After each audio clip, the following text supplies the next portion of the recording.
we've got the first debut match, kind of Johnny Gargano on Raw. He is taking on Chad Gable, apparently. I'm sure we saw on Friday as well, and I don't think this has been announced, but I'm sure we saw on Friday that there's meant to be a tag team match as well to find out who the next contenders are going to be for the tag titles. So we should be getting that tonight as well. So a few things for us to keep an eye on and look out for. But not loads, to be honest, not loads. You might remember last week ended with Dexter Lumis getting inside that steel cage and attacking The Miz.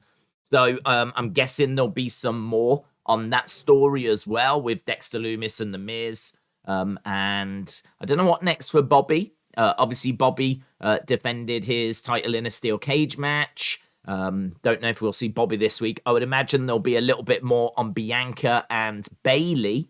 I would imagine we'll get a bit more during that segment for that as well. Obviously, Extreme Rules, not that far away in all fairness. It is going to be sneaking up very soon, a few weeks away. So we do need to start getting some of these matches together. So I'm thinking Bianca Bayley is probably going to be one of them. Maybe an outside chance of Johnny against Austin Theory. Maybe an outside chance of that. I don't know what we're going to be doing with Judgment Day, Edge, Ray. Don't know what we're going to get, but I'm guessing there'll be something around that for Extreme Rules. Obviously, looks like there won't be any Roman. That's the rumor doing the rounds. No Roman at Extreme Rules. So that means that we're going to need something to replace it at the top of the card. And it's hard to pinpoint exactly what that's going to be. I don't know if it could be Karrion and Drew. Maybe that could replace it at the top of the card. But I don't think it'll be Dexter and Miz. I mean, they could be on that show. Dexter against Miz could be at Extreme Rules. But I don't think it'll be at the top of the card. So I'm thinking maybe Karrion and Drew. Unless we do something with the Usos. Which seems like we are. There was meant to be a tag match tonight. But haven't seen it mentioned yet, to be honest, today. So, yeah, I just remember from Friday them talking about a tag match, but I can't remember if that was Raw or SmackDown this week, but there's definitely a number one contenders match coming up at some point this week. So, yeah, a few things to keep an eye on. Kyle said it's Johnny against Gable tonight. Yes. John, shout out to you. I hope you are well. Jeremy said, I'm wondering if Dominik will change his name to Guerrero. I hope so, to be honest. I hope so. I think that would be really fun if he did. He's obviously joined Judgment Day, and I think it is a good move. It's definitely making him more interesting than what he was. I think he was quite stale. I think he was being overshadowed by his dad. Now he's in the Judgment Day. I think he looks a lot better as well in the black. I think that he's got some really cool people by his side, most notably Rhea Ripley. So I think if he was to turn his back on the Mysterio name, I think that would be a lot of fun. So I hope so, but no news. Nothing. I haven't seen anything on that at all. So Cynthia, shout out to you. Dylan says hello to everyone in the chat. Dark Angel said Rhea will kayfabe become pregnant with Dominik's son. Dominik will announce his naming the baby after his father, Eddie. That would be fun. I'd be down for that. That's quite dark. James said, I think in WrestleMania, Reigns will defend his title in 2 nights. In the main event, night 1, Cody, and then a night 2 against The Rock. Don't know, to be honest. I mean, I can see the theory. I can see the logic. But Roman, don't really know like where he is health-wise, to be honest. Like, we know that he had a battle with leukemia. I mean, could he do 2 big major matches, one after the other? I mean, it's not something that we've seen with these 2-night WrestleManias before. That would be a first. We have seen people wrestle on both nights because I remember the women's tag titles. There was like a number 1 contenders match on night 1, and then they got the title shot on night 2. So we have seen people wrestle on 2 nights, but it's very different. Main eventing 2 nights. It'd be very, very different, right? Like that's a big ask. Let's just put it that way. That's a big ask. John, shout out to you, dude. Hope you are well. Appreciate the support. That's all right, you know. Cynthia says, I promise I will be on my best behavior tonight. Then what is that, John? Is that like a laughing flame? Is that a laughing fire? Very cool. Shout out to you, John. Appreciate it. Brie mode indeed, and that genuinely hurts. I think I always say that, but smashing a slice of brie cheese into your face actually is deceptively it hurts quite more than you would imagine. Chunny said, all Dom needs now to turn is to walk out to the ring with a bag of muffins from Mindy's Bakery. Nice. I like it. Did you see the press conference between Jake Paul and Anderson Silva? I didn't know. I didn't even know there was one today, to be honest. So no, I didn't. Was it any good? Anything come out of it? Any trash talking? Anything I need to know? Jonathan said, I think the old guys should leave it to the young guys. It's not worth injuring themselves. I would love Cody versus Miz or someone. Just Nick, hello. Just Nick said you're looking well today. And you, Just Nick. Look at you. You're looking great today as well. But I appreciate the kind words. Yeah, no, I mean, feeling all right. We had a big day, obviously, on Saturday with UFC. So a big thank you to everyone that joined us for that. And then I dropped the toy hunt yesterday. I must admit, I looked at the toy hunt. There's a couple of things in it that bug me now that it's up. The first one is I really, really wish, and I don't know why I didn't do it. I wish I'd just put a little thing, like little tribute to the Queen, a little screen, because it's crazy that was recorded on the day that she passed away. So I actually got up. Well, I didn't even go to bed. Actually, we did. I think it was AEW. And then once AEW finished, I was doing loads of other bits. And then I went to the shops, like as soon as the shops opened, and did the toy hunt. So that toy hunt is recorded around about ballpark 10:30, 11 in the morning, UK time. And then she passes away. It's announced at 6:30. So that toy hunt is done about, 7 hours, 8 hours before it's announced that she's passed away.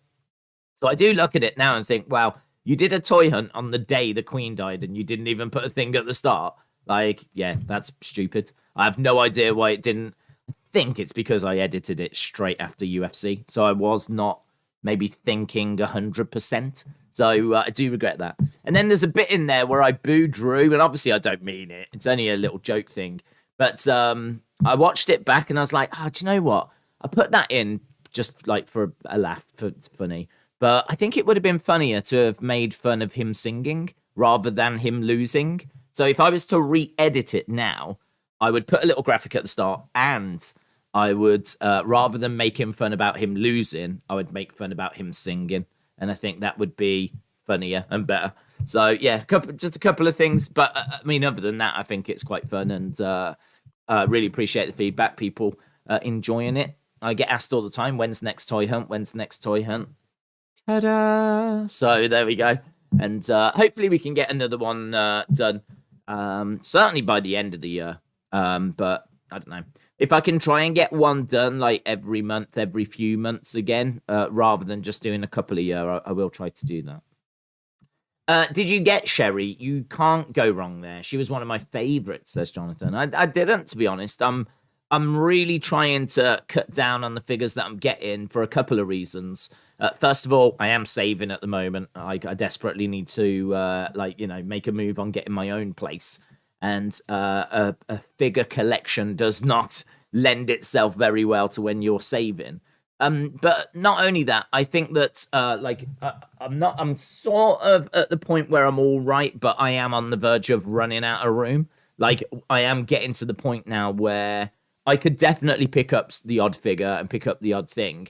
But if I was to go out and get, all the collections and do basically what I was doing, I would undoubtedly need more shelf space. And so I'm kind of at like a really interesting point in my collection where it's like, do I go out and buy more shelf space? Do I bag some of these up and just put them in an attic? Do I put them into storage or what do I do? Like, to be honest, it's just kind of lending itself for me to just kind of sit it out for a little bit and then see where we are next year maybe. So Yeah, I didn't. I really like that sensational sherry, and as I said, there's definitely room for a few more. But I'm really having to be very careful as to which ones I pick up and which ones I don't. I mean, I didn't even pick up that British Bulldog, which surprised me because, like, that is one that I really did go for. And as soon as I had it in my hand, I was like, this is amazing. This is really cool. But I just couldn't get past the fact I've already got one. I got the older one that's got, like, the plastic flag. This one's got the cloth Union Jack, and it looks amazing and it's brilliant. And I can't really sit here and tell you why I didn't buy it because I can definitely afford to pick up the odd figure, and I've definitely got the space for the odd figure. But I don't know. I just didn't.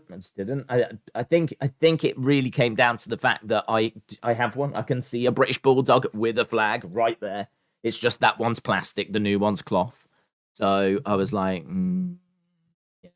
But you're right, the sherry is great. Sherry looked great. The edge in that video, if you see the edge, I genuinely think that's in the running for best edge. There's an edge in that toy hunt, which I do put at the bottom. Is this the best edge ever? Because I'm genuinely looking at it thinking it really could. It blows the early edge figures out of the water. Early edge figures are not that great. There's some of the worst figures, those early edge figures. But this one, so good.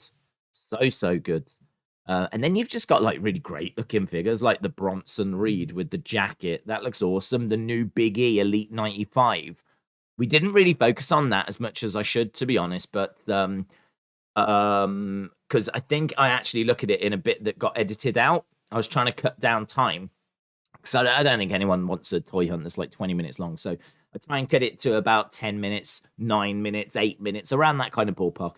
And so I think the bit where we look at Big E just sadly got edited out, but it is great. It might be the best Big E figure as well. Like, this is what's so good about Mattel. They've been doing it for so long. They've really perfected it now. They've had the license for 12 years. So you can imagine what they're doing now compared to what they were doing before.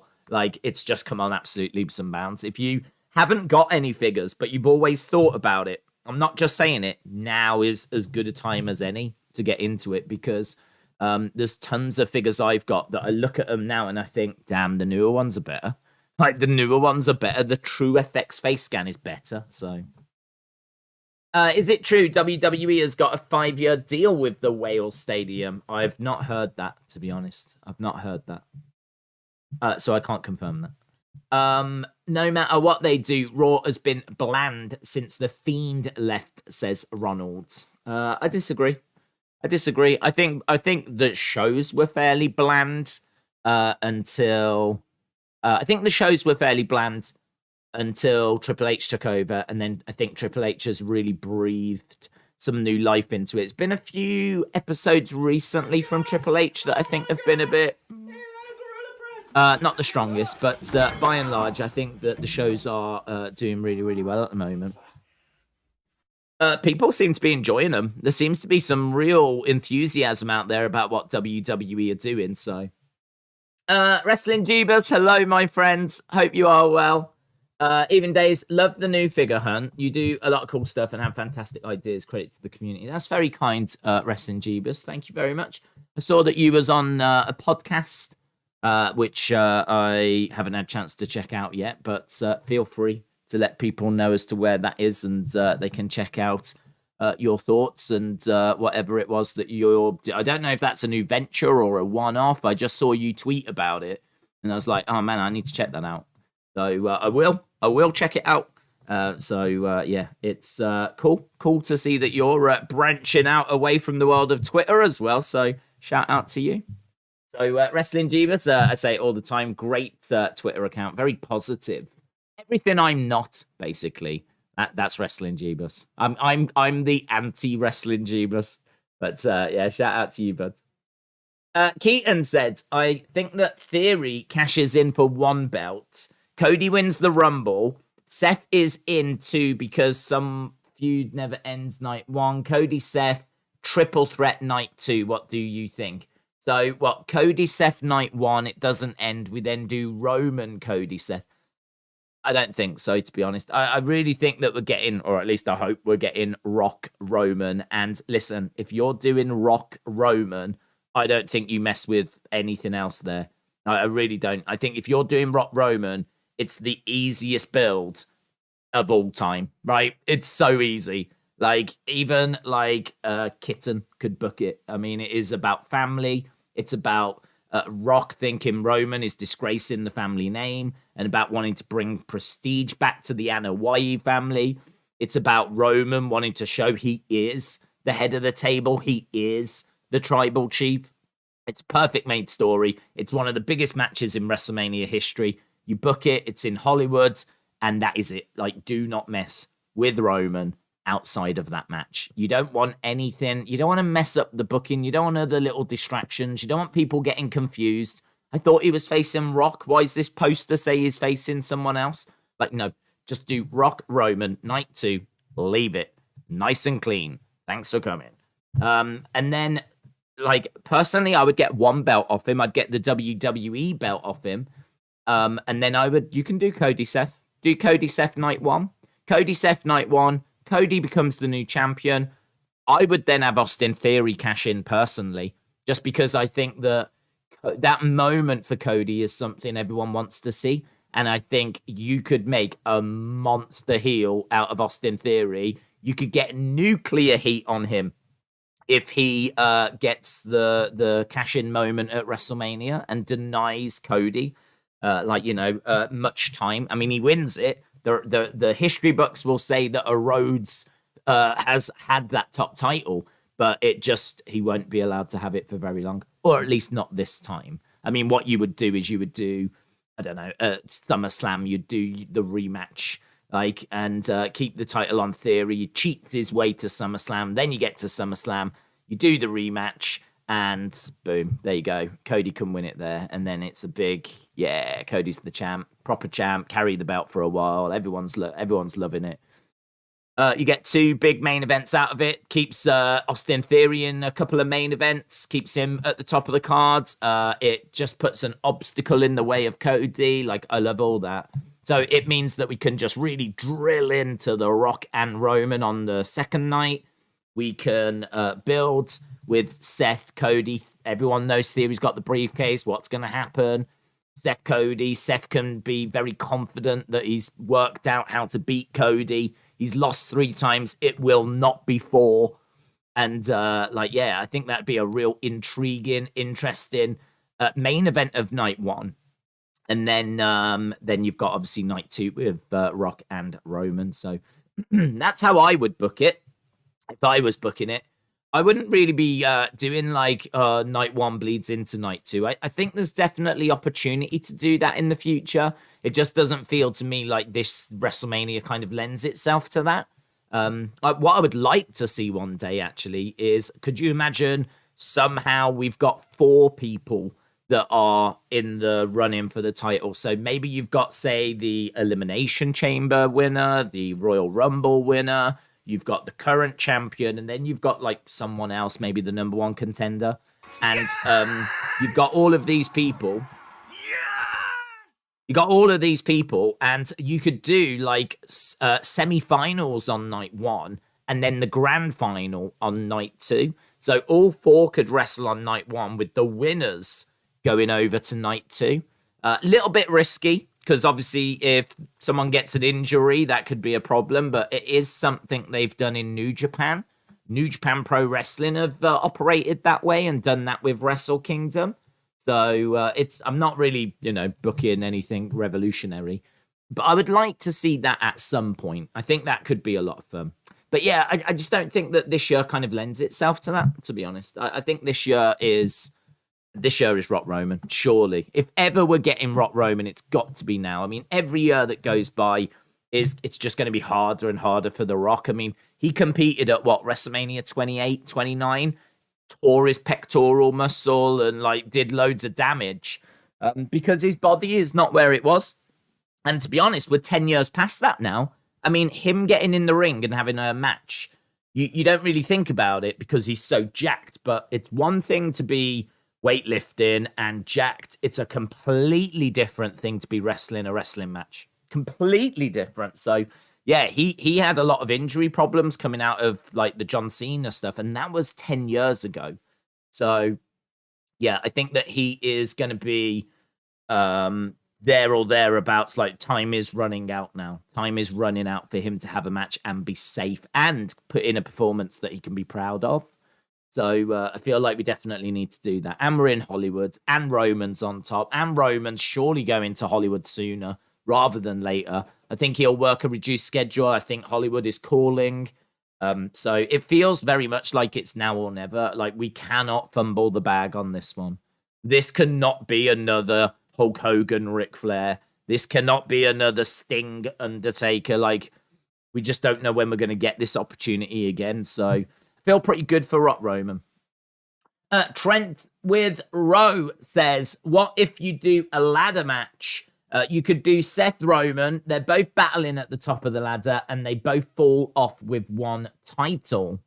Yeah, it's been mentioned on the streams before that and I really like it. That's an interesting way of doing it. I think there would be some confusion as to, like, what does this mean? You'd need Adam Pearce to come down maybe and just say a few words. Or, like, the show goes off air and everyone's, like, in the dark as to what it means, and it opens with Adam Pearce on Raw announcing that we have now 2 champions again. It's been decided they'll both keep a championship each. Because you wouldn't go into it saying if they grab one each. Like, the way I would book it is you go in saying the first to grab the belts is the winner, but they grab one each. And so then there's, like, confusion and everyone's like, what does this mean? And we find out on Raw, basically. I would book it that way, because I think having the show end with a, what does this mean? What is the future of WWE? What does this mean for the future of WWE type thing? I think that could be really fun, and then it gets explained on Raw. So yeah, I like that. That to me is one of the cleanest ways of separating the titles. So I'm definitely down for that. I could not figure out how they were going to do it with Drew unless they were going to do 2 falls. And we were talking a lot about that going into Clash, a lot. But to be honest, they just weren't announcing that. The graphics said that it was for both belts. And I don't get this idea that Theory can only cash in for one. There's been no mention of that. He won the Money in the Bank briefcase after both belts had been unified. So I have to think that the contract says it is for the unified championship, because that's what we've got. We've got a unified championship. So just because it's represented with 2 belts doesn't make much sense to me. If they did that kind of Theory gets to cash in for 1 belt, I wouldn't be crazy on that, because it's like, well, he won the briefcase after the belts were unified. So the contract should be for the unified championship. It shouldn't be for just 1 championship. Like, that's never been mentioned. And I don't know. I think that would be lazy, to be honest. I think that would be lazy. I wouldn't see that as clever. I would think that it's a bit. I think I like the ladder thing. I agree. I like the ladder thing. I would definitely look to go that way. So yeah, shout out to you. I agree. Trent Withrow. AWC Legend says Gable versus Johnny tonight. Gable versus Johnny tonight. Should be winnable, that, for Johnny. I think they've given him. I think Gable's kind of positioning himself now as the new Dolph Ziggler in a way. He's kind of relied to put on a good match in the ring, but he's someone that they're quite happy to see take L's. So I think he's the new Dolph Ziggler. Dolph Ziggler used to be the guy that when someone was debuting, they would put him up against Dolph. Now it seems to be quite often Chad Gable. Retribution said, remember your slip of the tongue. Nope. Don't know what you're referring to, Retribution. Hope you're well. Heel Santa says, the Money in the Bank has always been for any one title, though, hasn't it? Well, it has, but that's when they were separated. So they weren't unified at the time. Now, WWE did a unification match at WrestleMania, which means that it brings the 2 belts together. Just because they haven't decided to represent that with 1 belt doesn't change the fact that right now we do have a unified championship. There are not 2 separate championships right now. I know it's strange that they haven't unified it with one belt, but this is where we are, right? This is the situation. The situation is it is a unified championship. The belts have been brought together. So the idea that there would be a contract that now says you can challenge for a universal championship, which currently doesn't exist, or a WWE championship, which currently doesn't exist, doesn't make any sense to me because the belts were unified at WrestleMania. So at the time of Austin Theory winning the Money in the Bank, we had a unified championship. In the past, we didn't have a unified championship, which is why you could cash in for one title because we did have a Universal and we did have a WWE. So yes, it is true. You could cash in on one, but we are in a very different situation right now. So that's why to me it would be lazy. It wouldn't make sense because this is not the same situation that we are normally in when it comes to Money in the Bank. Rotem said, do you think Triple H should bring Larry the Dog to WWE? Well, all I'm going to say is Larry the Dog seems like the most professional person inside AEW. So I think if you was going to bring in a professional from AEW, Larry the Dog is the direction that you're definitely turning in. So, yes, I think that would be a good move. Certainly better than bringing in the Bucks. Who it was reported, right? This is crazy. It was reported that the Bucks had sent out feelers because apparently it was on Wrestling Observer. What people, I don't think, took into account was that it was on Wrestling Observer, but I believe it was on the forum. I don't think it was something that Dave mentioned. I think it was just something that was on the forums, like someone had said in the chat. And that story went everywhere. And Dave found out about it. Is like, what? I apparently said this. And he's like, no, I haven't heard that at all. So this feelers stuff is questionable, let's put it that way.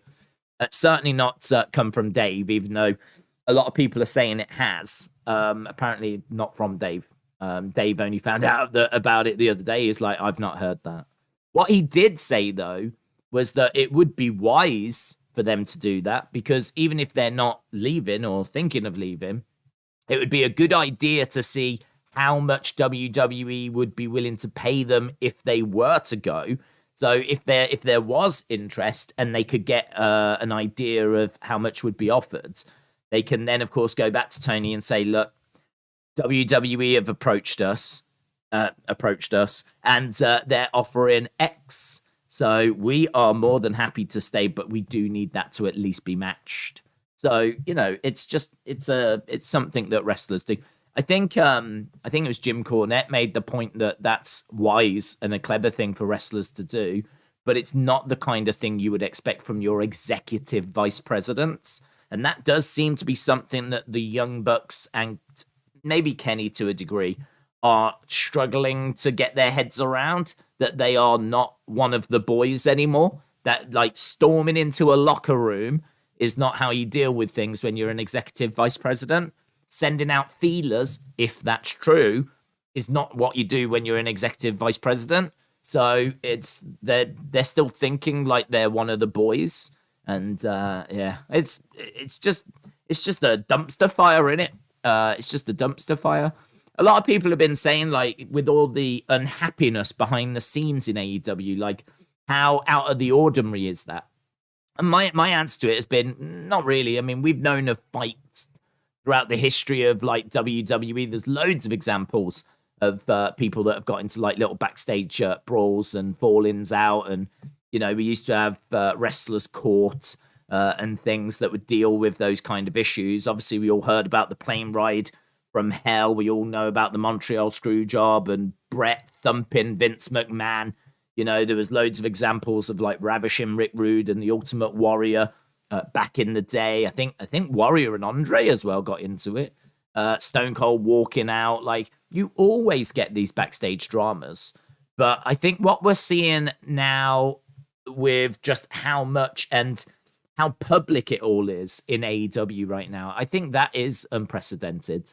That is something that you don't tend to see. I mean, you really don't tend to see WWE stars doing those kind of press conferences and coming out with the stuff CM Punk came out with.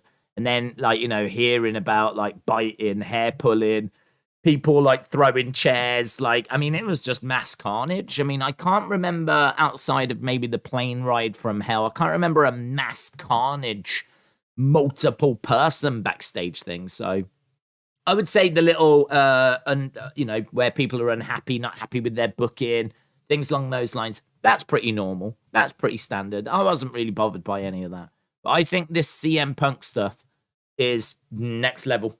And even I would say that I can't sit here and tell you too many examples of like a mass brawl outside of maybe the plane ride from hell.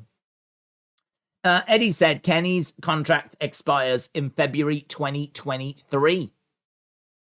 Keaton said, when you said Johnny versus Gable, you meant Gable. I thought you meant Gable Steveson. No. Big Time Baxter says, with Gunther, Sheamus, Karrion, Drew, and Braun in bigger roles, the IC title feels important. No Roman. Is SmackDown in a better state post 2021 draft where Roman was carrying the show himself? Is SmackDown in a better place? And yeah, undoubtedly. I mean, undoubtedly just because of the addition of Gunther. I mean, even just that one addition has strengthened the show. So yes, it is in a better place. I think Roman's always had a bit of a reduced. I mean, we did see him quite often, and you could say certainly more than we're seeing him now. But even like at the end of 2021, it wasn't every single week. So I think even with it being Roman not being around is a problem. And I can't say that like having Gunther Karrion will make up for not having Roman every week. But I think if you want to just talk about roster depth, it's undeniable that just simply even adding Gunther gives you like, more, because he is a very, very credible competitor. And, he has in a way reinvigorated Sheamus. I mean, no one was getting behind Sheamus when it was him and, New Day, the Brawling Brutes New Day 13 weeks in a row. No one was going crazy for Sheamus during that. But that feud with Gunther, and certainly the match that we get at Clash, that has now helped reinvigorate Sheamus. And now that's made Sheamus feel like a bigger star. So, yeah, just adding Gunther alone has done it. But as you said, bringing in Karrion as well. Maybe Braun. I don't know. We don't know what brand is on. He was on Raw and SmackDown last week. So I actually don't know if we're going to be seeing him tonight or not. I don't know if he is a Raw or a SmackDown superstar yet. I haven't actually seen that confirmed. So, but yeah, undeniably that it's definitely stronger. Wrestling with Andy, hello. Do you think Rock Roman will be bigger than Rock Cena or Rock Hogan? Hard to say, isn't it? I mean, hard to say because I feel like Rock Hogan, you are just coming out of the Attitude Era. I think it probably was still, I don't know. It's questionable as to when the Attitude Era ends. For many people, it is WrestleMania 17, because as soon as WCW folds, then that is it. The Monday Night Wars are over, and so that is it. I always tend to think that WWE trying the invasion angle is kind of still part of the story. I think battling WCW, winning, and then trying to integrate WCW, for me, still is Attitude Era. I don't think we leave Attitude Era and start Ruthless Aggression. I mean, if you really, really want to nitpick, you could say Attitude Era all the way up until Ruthless Aggression is mentioned. If you wanted to go and set the parameters that way. Or maybe there's a little tiny kind of no man's land between Attitude Era and the start of Ruthless. Maybe it's just not as tidy as that, but either way, however you want to look at it, it's still around like the biggest boom period, isn't it? It's hard to see anything topping that. I think money-wise, like, because obviously things have got more expensive, WWE have branched out around the world more. certainly like with the network and catch up and social media in particular, because WWE have got biggest platforms on all the social media platforms. I think they're in like maybe the top 5 for YouTube, certainly top 10. They've got a monster YouTube channel, monster Twitter account, monster Instagram. Like they're just monsters everywhere. But you know, that meant that Rock and Cena was massive as well. I think WrestleMania 28, if I'm right, is the highest grossing, most viewed WrestleMania of all time. So it's hard to know how you measure it. If you want to talk about like wrestling at its peak, then I would say probably Rock Hogan. You could make an argument for most iconic to me is Andre Hogan. Maybe the most, I don't know if it is the most eyes, but Rock Hogan feels like it might have been the most watched because at the time it happened. But I believe the one that grossed the most money was Cena Rock. So they're all big in their own sense. So it really comes down to how you want to measure it. If you say like you want to measure it on people watching, then do you know it might be Rock Cena. It might be Rock Cena. It might be Rock Cena because don't forget WrestleMania. I was going to say WrestleMania 28 might have been the network, but I don't think the network comes into 30. I know that 28 is like the highest grossing, so I think Rock Cena might take it. If I had a gun to my head, Rock Hogan feels bigger to me. Rock Hogan feels bigger. I don't know why. I think it's just because I see Hogan as just like a massive icon, as is The Rock, and I know that John Cena is. I don't think John Cena is Hulk Hogan level.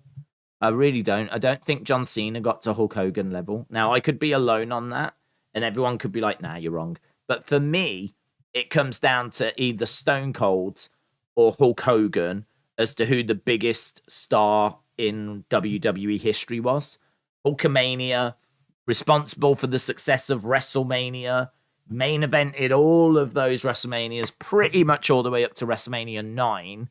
I know there is like WrestleMania 4 that he doesn't main event, but yeah, pretty much all the way up to 9 he does main event, close the show. Hulkamania was everything, wasn't it? Even now, you could ask a random person on the street to name a wrestler. There's a good chance they'll say Hulk Hogan.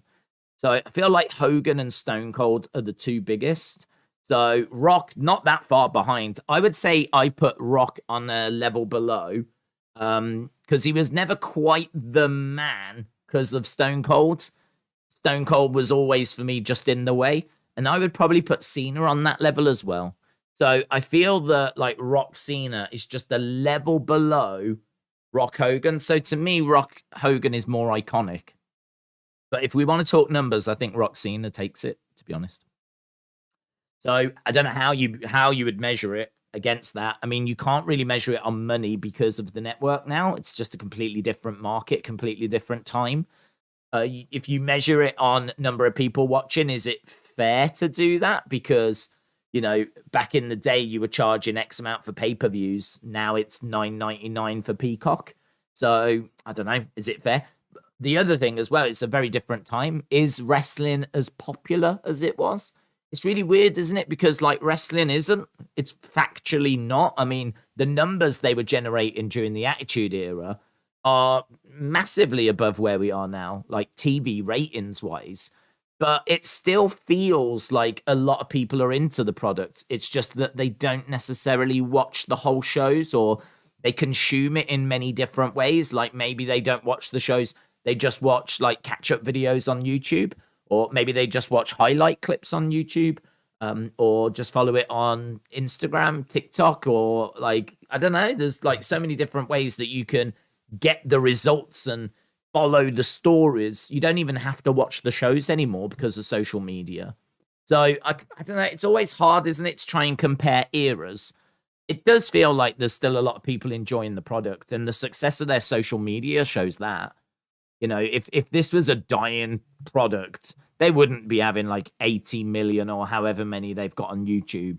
I mean, they're in the billions and billions of views. Like, it's undeniable that it's popular, but is it as popular as during the Attitude Era? I don't know. My gut says no, but that's largely down to TV ratings.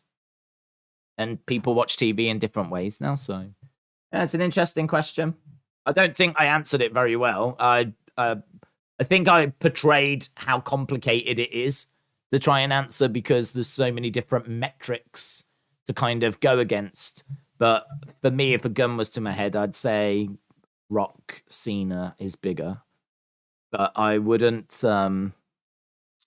It's not my personal one. Let's put it that way. Lawrence says, "R.I.P. to the Queen." Also, Cena is the GOAT. It's good that we've got both of those things in the same sentence. R.I.P. to the Queen, but also, just before I go, Cena is the GOAT. So, Lawrence, 1993, shout out to you. Edward said, "Days, what the F? Cena never made it Hogan level. You know nothing." He didn't, in my mind. He didn't. I think that he was a massive star. I think he went around the world. I think people know of John Cena. I just think that Hogan was a level above. I think he was a level above. Maybe not wrestling ability wise, but he was everything. He was everything. I mean, he was loved by the fans. Even during Cena, at the height of Hulkamania, he's loved by everyone. Now, as it goes on, as we're getting into, say, WrestleMania, certainly 8 and 9, he's starting to get mixed reactions. But really, we're a good few years in until those mixed reactions come. It's not mixed reactions WrestleMania 1, WrestleMania 2, WrestleMania 3. Like, clearly everyone wants him to beat Andre. WrestleMania 5, you know, people are behind him. WrestleMania 6, people are split at 6 because it's babyface. 7, everyone wants him to do it against Sergeant Slaughter.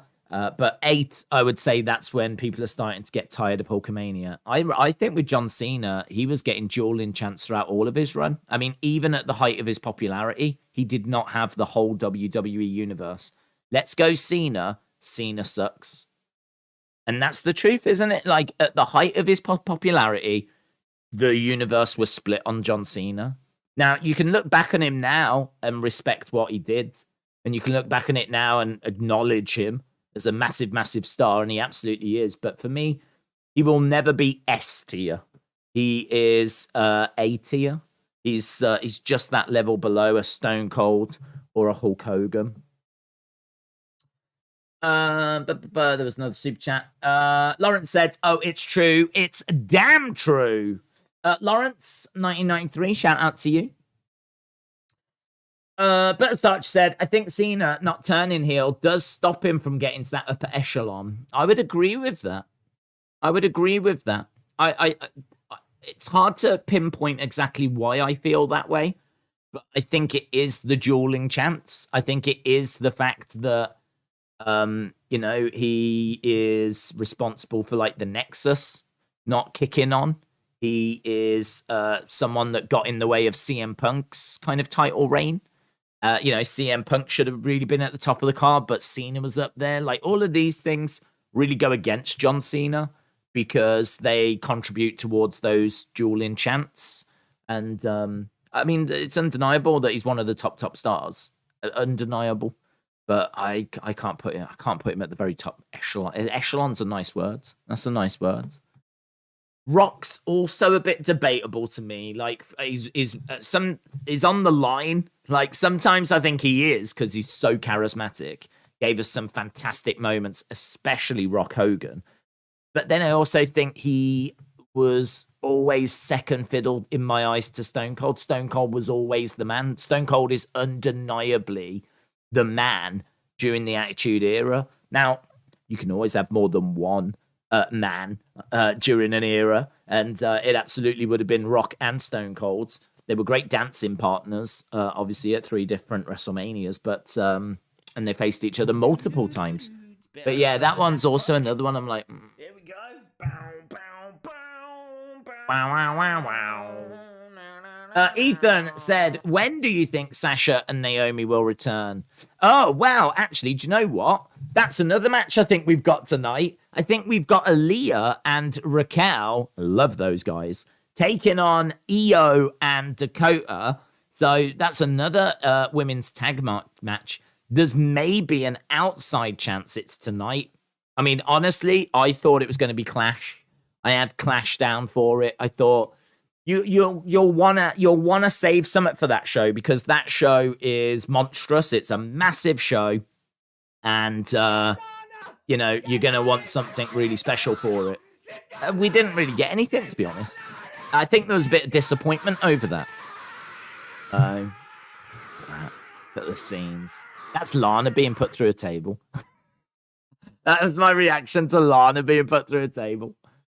You can pencil in tonight. Lawrence said, my Mount Rushmore, Cena, Austin, CM Punk, Undertaker. Also, Cena will win his record-breaking 17th title and then retire next year, maybe. So your Mount Rushmore is Taker, Cena, Austin, CM Punk. Okay. Yeah, I think there'd be a fair few people that would agree with that. Heel Santa said, Bret Hart or Bulldog, who do you erase from the history of WWE? Have to be Bulldog, wouldn't it? It'd have to be Bulldog. I would have a tear in my eye whilst I was doing it. But to be honest, outside of his Intercontinental match at SummerSlam and the Bulldog tag team, there wasn't really loads there for me to get too excited about. He rarely had opportunities at the title. And when he did, I can't say I ever really believed he was going to win it. He does have opportunities. I remember him having a shot at Money in the Bank, but Money in the Bank in your house. But yeah, he was someone that his personal demons got in the way. Like, he's very important to us in the UK. He undeniably should have been the person to win the championship first for Britain, in my mind. I don't know. I don't see that.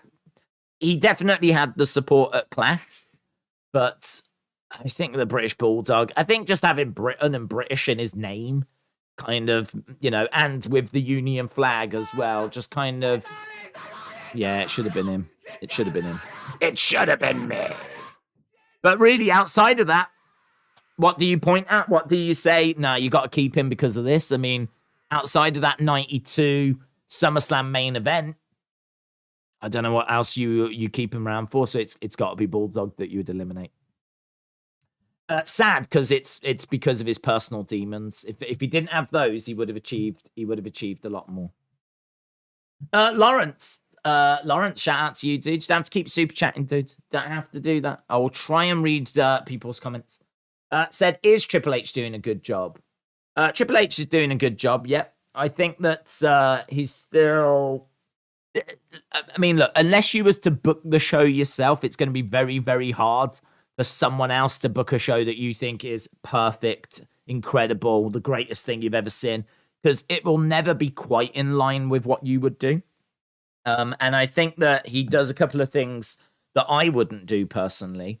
One of the things that sticks out is he does occasionally put on some pretty bland opening matches.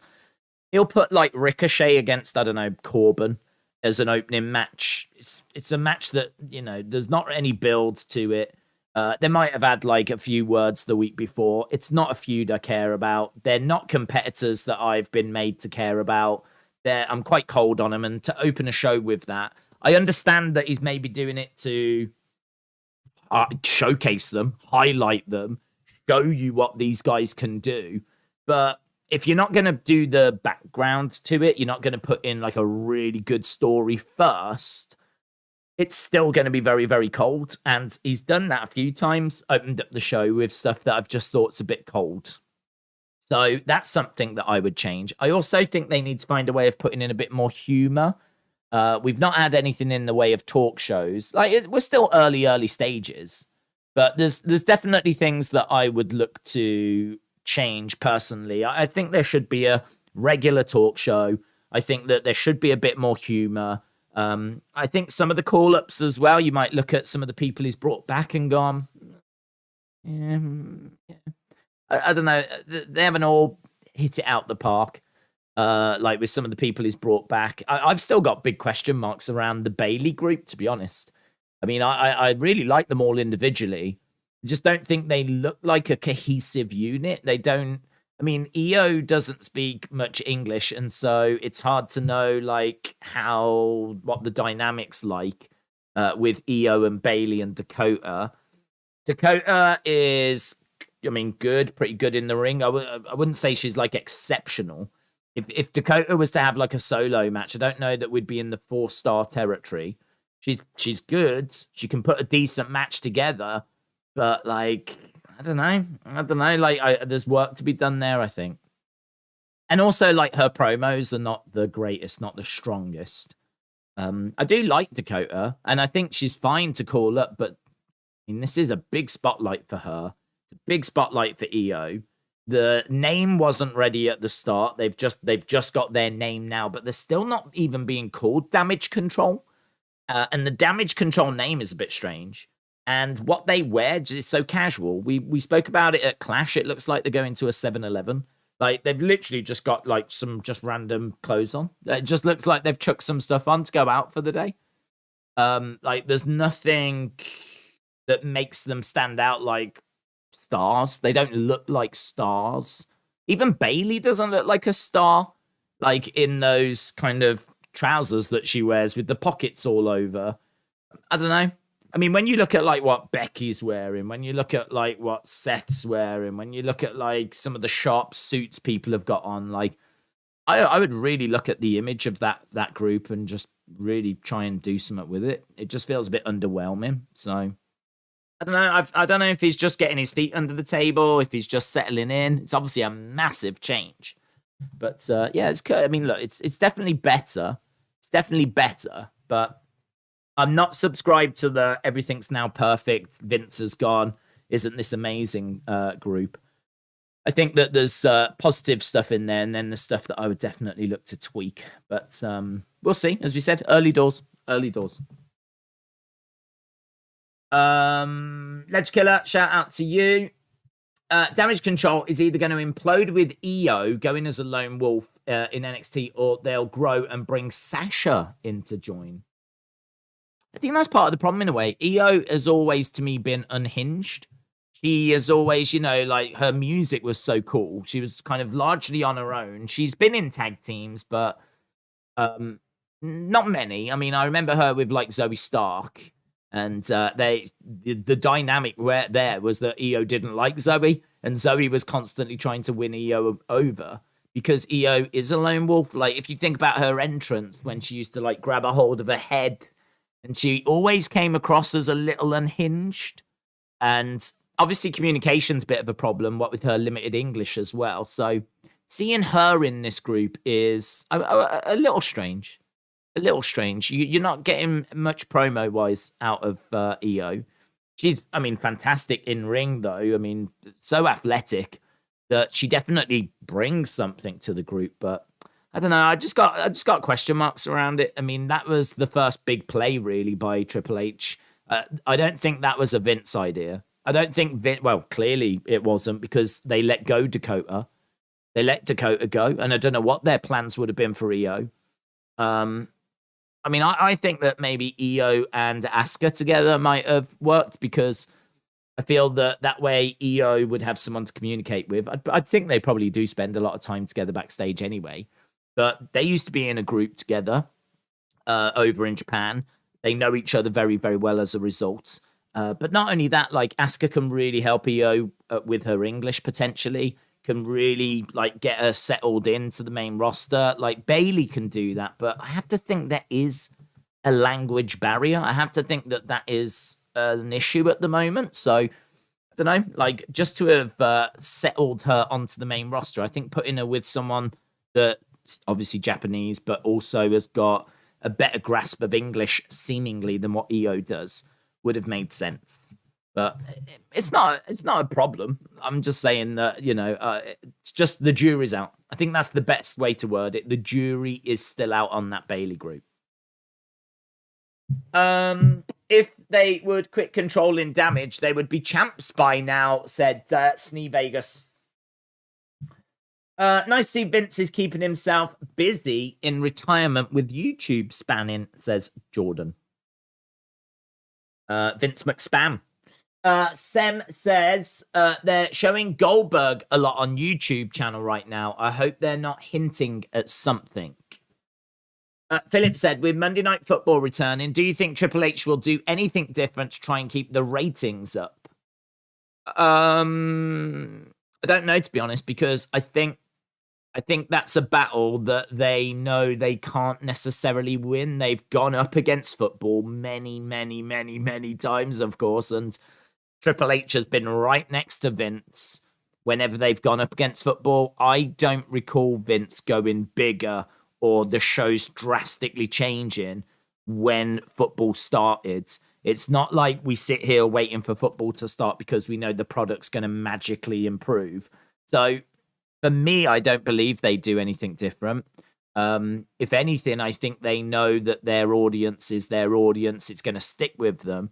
The football audience is going to go and watch football. And I think that that's a battle that they know they're just not going to win, basically. So I don't expect anything. I don't expect anything. It would be good if he did launch something pretty major. And in all fairness, he's got his feet under the table now. Like, we're a couple of months in. I mean, SummerSlam, he was largely in place. My understanding is he did tweak and change a few things. So Seth and Riddle was removed. It was meant to be on the card, but it was taken off. We also obviously got the addition of the Bailey group. I don't know if the whole tractor thing was planned. I mean, we know originally it was going to be Roman Orton. That was the main plan. So I don't think the tractor would have been involved. But as soon as Orton gets injured and they know they need Brock, at what point does the tractor stuff get discussed? At what point does that come in? Is that a Triple H thing? Is that a Vince thing? I genuinely don't know. I think it's a Vince thing, just because I think the planning for that is going to be crazy. The health and safety stuff is going to be crazy. You don't just buy a tractor and just do it. So I think that would have took a lot of work. So I think that that probably was under Vince's watch. Either way, I think SummerSlam it's not a Triple H from start to finish event. Clash was. Obviously, he didn't book it to be in Wales, but I think pretty much everything we got on the show was Triple H. So Clash was.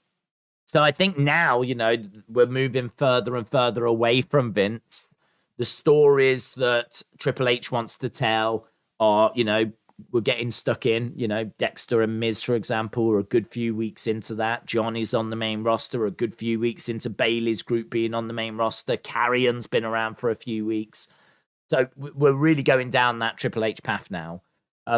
It would be good if he was able to launch something now, something that could really grab attention. Not that he necessarily needs to at the moment, because I don't know if you saw the ratings for SmackDown, but it came through at 2.3, which is about 100,000 above where it normally sits. It's normally about 2.1, 2.2. It has been as low as 1.9, in all fairness. So we have dipped and bobbed around a little bit. But either way, it's a very strong number. Very strong number. So I don't know how much he needs to launch Summer or how much he needs to compete with football. But in answer to your question, I'm not expecting anything different because I don't think they tend to give us anything different. But when have we had Triple H in charge before? I mean, this is what it's going to come down to for quite a while, isn't it? I mean, anything now that you think you've got a bit of an idea on, you kind of have to second guess yourself because we've got someone completely different in charge. So all that stuff back in the day where, it's going to be the big guys that get pushed. Vince doesn't like the smaller guys. Women's wrestling's just going to really be the titles, secondary feuds, not so much. All of that goes kind of out the window now because it's no longer Vince McMahon, is it? Ba, ba, ba. 1 Minute Wrestler, shout out to you. Rock beats Roman. Theory cashes in on Rock. Mark my words, says Beaker. James said Days Triple H mixes up Survivor Series and do Raw SmackDown in War Games. War Game. Men and women. Hope Triple H mixes up, so I do as well. But yeah, I hate this Raw SmackDown thing for Survivor Series. It doesn't do it for me, and I know it doesn't do it for many of you as well.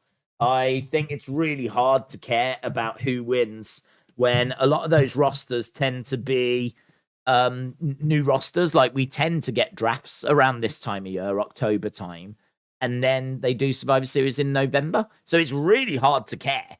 Like, I don't care who wins out of Raw or SmackDown. And to be honest, even if they do it now that the rosters have been together for quite a while, I still don't care, because I know there'll be a draft like next year and then it'll all change anyway. So it's better to build up feuds. So I agree. Right, we are going to the show. Hey, Days, I made my AR Dub pay-per-view event and wrecked the pre-show, the Hardcore Battle Royal, and Storytelling Triple Threat match. Took a few bumps, ran the ropes during the show. Heel Gemini. Shout out to you. Sounds fun. Sounds exciting. Good. Get your build up your experience, and sky's the limit, my friends. Who knows? Who knows where you'll end up? Big than everything. So big, actor, bigger, make a wish worker than bigger worker. Out of the company, not a chance, Hogan. I bigger than Cena. Come on, dudes. Okay, once you learn English, let me know. Come back with a sentence that makes sense, and I'll gladly read that out, and we'll decode it. I mean, we can try and decode that one. I think what you're saying is that you agree Hogan is bigger than Cena, but I'm not 100% certain. I don't know. But Edward, I appreciate you trying. Marvland said, Days, you can change 3 things about WWE. What are they? Ooh, that's a hard one. That's a hard one, considering we're just starting Raw. I'd like more character development. I would like more vignettes. I would like something that gives me more depth to the characters. I think that that's something that really worked with Bray and the Funhouse. The fact that there's been nothing else like the Funhouse makes the Funhouse stand out and makes people miss Bray more, because it was very creative, but it's not something that other superstars can't do. Seth's making his way out. It's just that for some reason they don't do it with other superstars. But you could easily do like some vignettes and, character depth and, tell a few stories that way. I think that would be very interesting. I thought the Funhouse was very, very good. Very good. But as I said, it doesn't have to be just exclusive to Bray. Well, the Funhouse probably does, but that kind of storytelling doesn't. So that's one thing I would definitely change. Another thing that I would change. Well, we're getting more wrestling now. Matches tend to matter a little bit more. Those were always things I wanted. And I think they've been good additions. I think one of the things I would like is I would really like it when we get a match. They're still singing along with Seth. I wish the match was the proper match. I'll have to explain that when we get to the next break. Crowd are singing along with Seth Rollins. We're in Portland. Vignettes are too much. Give us what we want. Then off with yourself. We want what we want, says Sexbot. How about promote the product more by hyping videos for wrestlers during Raw and SmackDown, like they did with Cody at Clash? He is a visionary. Seth freaking Rollins opening the show Obviously, he's in a feud with Riddle. Yeah, maybe that'll close Extreme Rules. Maybe Seth Riddle will close the show. That's a big feud. Are loving singing this theme song.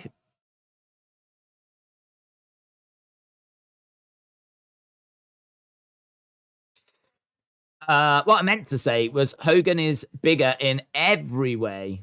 Okay, that's cool. I thought that's what you were saying. Do you believe in karma? Says Seth.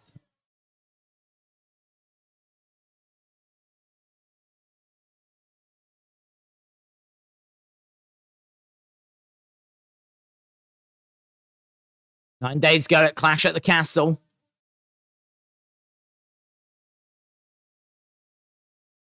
I beat Matt Riddle. I stomped his head into the mat. Okay, so Seth singing my song. Taking his booty. And now they're singing his song again. So Seth is out there living his best life right now. Seth can play any character and make it believable.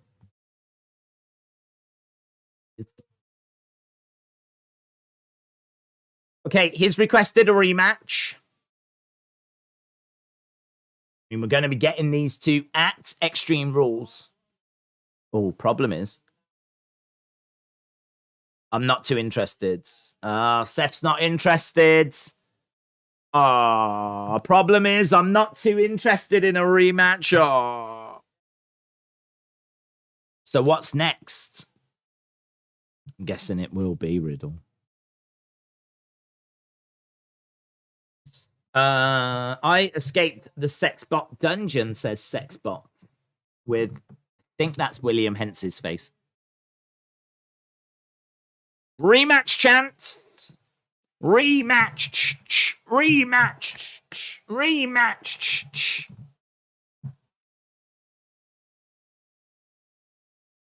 Oh, he's not interested. Yeah, crowd don't like that.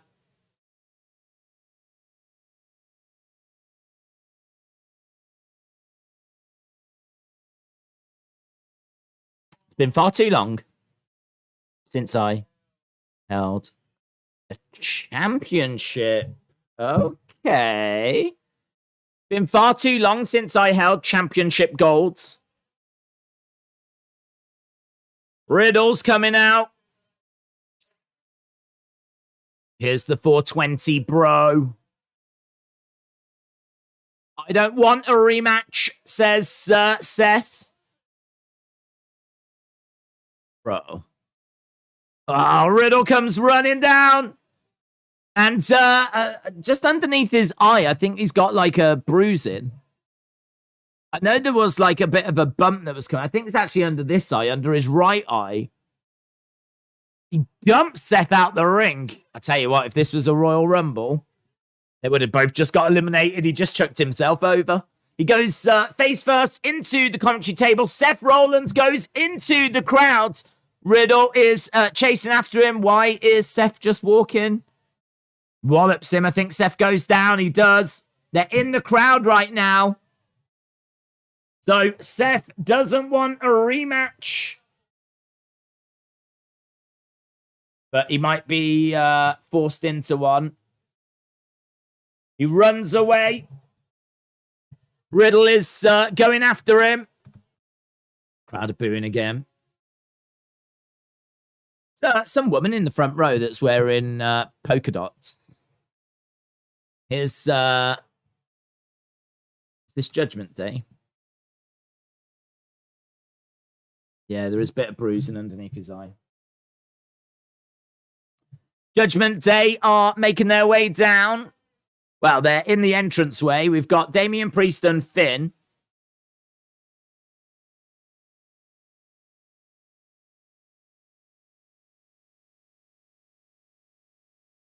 This is a bit unexpected. We got Riddle in the ring. We got Damian Priest. We got Finn Balor. Seth wants a title match. Blaze, hello. Shout out to you. Cliff said, if being stoned and barefoot is a qualification, I should be WWE champion. Bro, chill.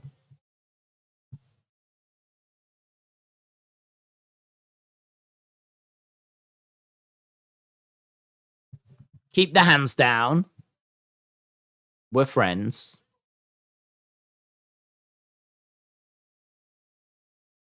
You, Rhea, and I go way back. Are they trying to recruit him? Are they trying to recruit the bro?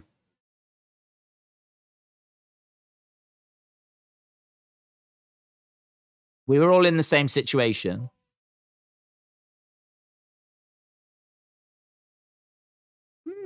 Judgment Day needs to run the whole division, says Chloe. Maka said, WWE announced Bianca Open Challenge. Who do we think? Bailey. Bianca and Bailey are on a collision course. Have you seen how much Dom has grown? He's finally stepped out of his dad's shadow. Dom will take care of Edge tonight.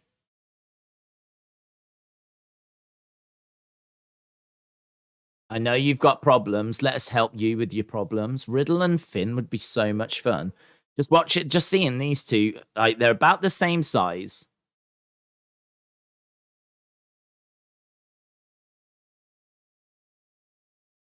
No, the crowd are chanting no. The crowd don't want it. They want it, says Finn. They definitely don't want it.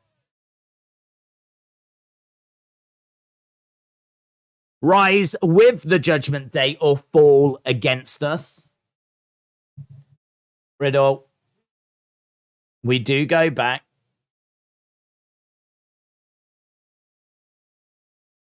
Right now, my focus is on Seth. So the answer is no, bro. He turns them down. He says no.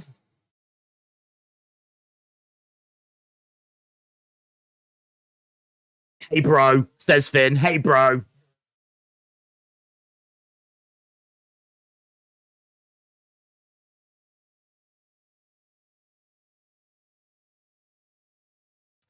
Let me be clear. You either stand with us or you stand in our way. Knee strike there by Riddle. Knee strike by Riddle.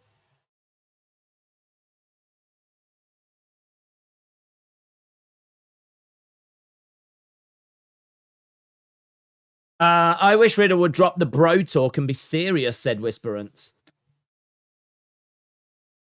So Judgment Day tried to recruit Riddle. There was a line in there from Finn. He said, I know that the laws are a lot more relaxed here. Maybe that's why your judgment's a bit cloudy. But either way, he turns them down. Commercial break. We are at commercial break. Judgment Day versus Bloodline. Salvador said, I like the way Riddle is clear and present. Matt, shout out to you. I hope you're well. Dylan said, I like Dominik in Judgment Day. I agree. Yep. I agree. But I want Randy to come out. I think he's still injured, to be honest. I don't think he's around at the moment. So we'll have to wait. I don't know when he's coming back. I haven't heard any updates on Randy. It'll be great when he does come back. That'll be a big moment. Imagine Riddle in trouble and Randy makes the save. That'll be big. They should have a Riddle challenge Theory for the briefcase. Beat him to win it. Then Seth will want to have the rematch to win the briefcase, says John. Johnny Gargano's debut matches tonight. Yes. That is coming up later. I wonder what Bray Windham is up to, says Lone Star Friends. He's probably watching Josie and the Pussycats. That's my prediction. Great film from back in the day. And don't know why it came into my head, but I'm guessing he's going to be... I don't think he'll be watching Raw. I think he'll probably be watching that. Or maybe High School Musical 3. Perhaps he's watched the first couple. And he's watching like the third one now. Not the best, to be honest. Not the best, but... Brock said, how in the world they didn't have Judgment Day kick the Riddle is beside me. It made them weak when they could have looked strong. I completely agree. It like 2 Judgment Day members against 1 Riddle is not a very good look, is it? Why is liking a 3-way a bad thing? It's not, William. Triple threats are very, very fun. They're very, very fun. If you enjoy triple threats, that is not a problem at all. Do you know what Grim calls Rhea Ripley? Rhea rip your clothes off, says Retribution. I think that's what Dominik calls her as well. Heel Gemini said, head of security and one of the other guards are going to do security for Bad Bunny for the Royal Rumble. Look out for Big Mike and Angelo. I'll keep an eye out for Big Mike and Angelo. I feel sorry for Angelo there. You've got Big Mike and Angelo. I feel like Angelo needs a nickname as well. Right. This was the point that I was making earlier. So when we get a match, someone asked me, what would you change? I said, when we get a match, I wish it was the proper match. This is Riddle versus Finn Balor. But, like, it's not got much in the way of build. It would be good if this match was, like, happening later. And this was going to be, like... if we had some stats on, like, how many times they faced each other, who's beaten each other, like, the most, like, these matches just tend to happen to kill time, to be honest. This is just, you know, Riddle's in a feud with Seth. Judgment Day are in a feud with, like, Ray and Edge. There's every chance in the world there's going to be outside interference here. It would be nice if this match was, like, a pay-per-view worthy match. This is Riddle versus Finn Balor. I literally just said it'd be so great if we saw Riddle against Finn Balor. And having just said that, and now we've actually got it, like, part of me always automatically is like, okay, I expect outside interference. I expect it to be a Raw type match. I don't expect this to be like a Clash at the Castle pay-per-view type match. I don't expect this to be something that's going to be 4 stars, 4.5 stars. I would imagine this would be 3.5, 3.75 at best. At best. But, like, you know, these two at a pay-per-view could do, like, in the 4s. So, I wish the matches were the proper matches. And I know people will be like, yeah, but you can't do that all the time. But it's like, well... less wrestling there. I'm much more into the idea of the matches we get being the highest quality rather than, oh, let's just do this to kill some time. Because that's what this feels like, to be honest. This feels like we're just doing this now to kill some time. They're not in a feud. They had no interaction before literally a few minutes ago. And now here we are in a match between them.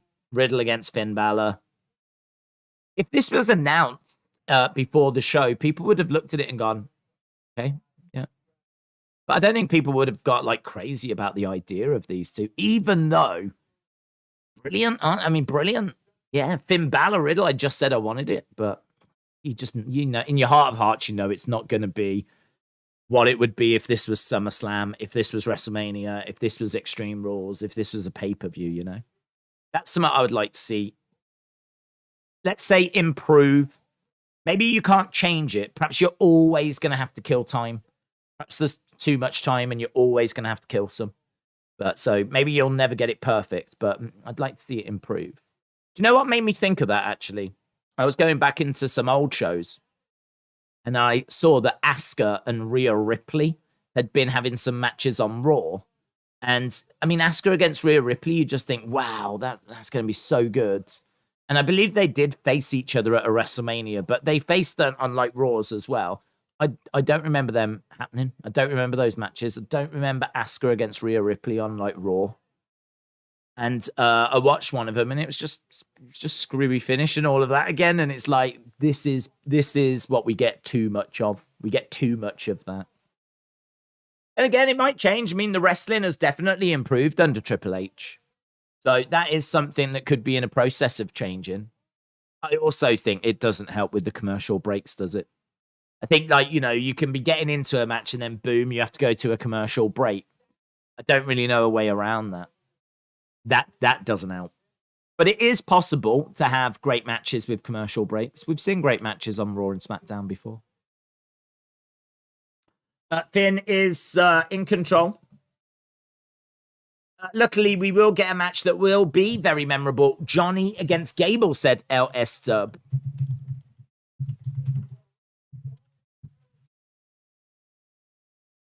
Riddle going for a kick, and round comes Damian Priest. Well, that's not what I wanted to do at all.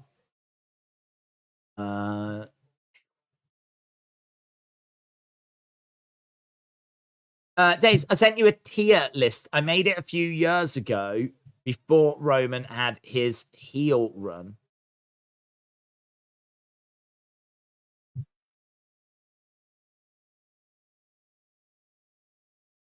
I don't know where my phone is. There it is.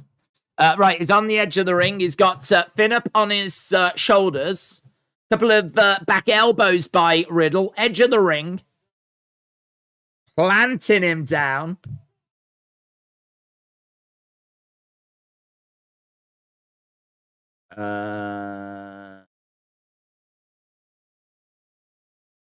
Okay, that's Wrestle with Andy's tier list.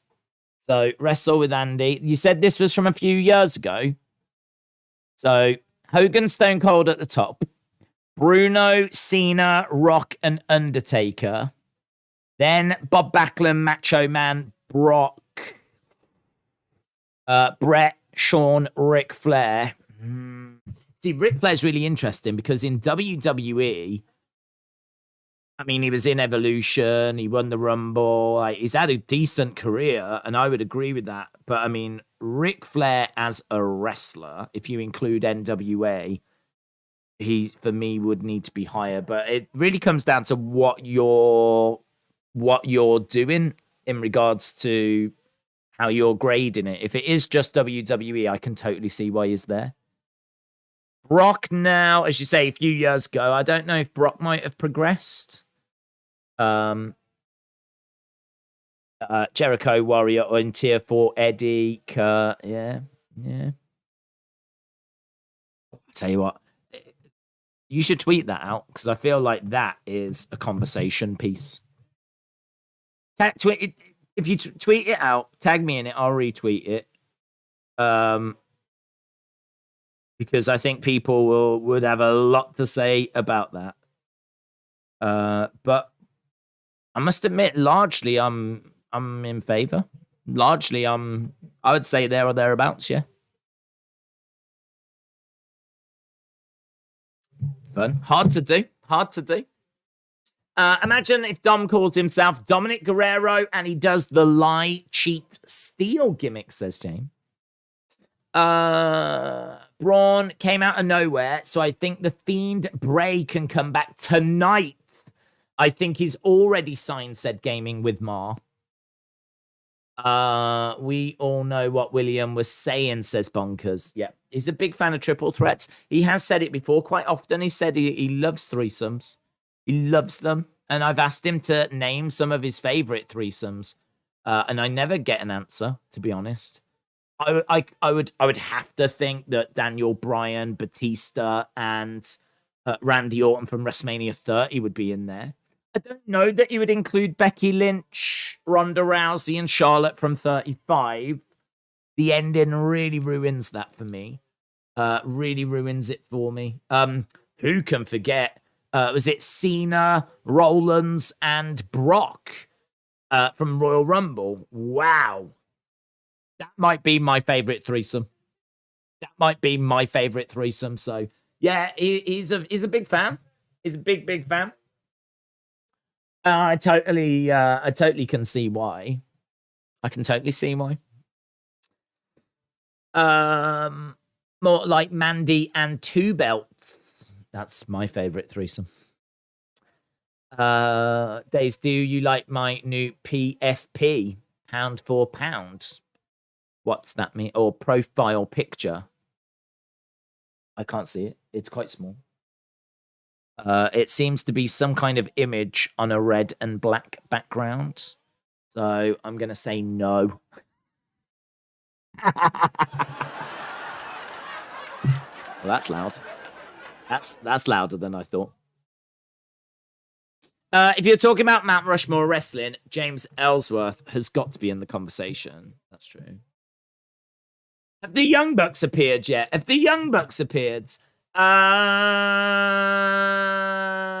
No, not yet.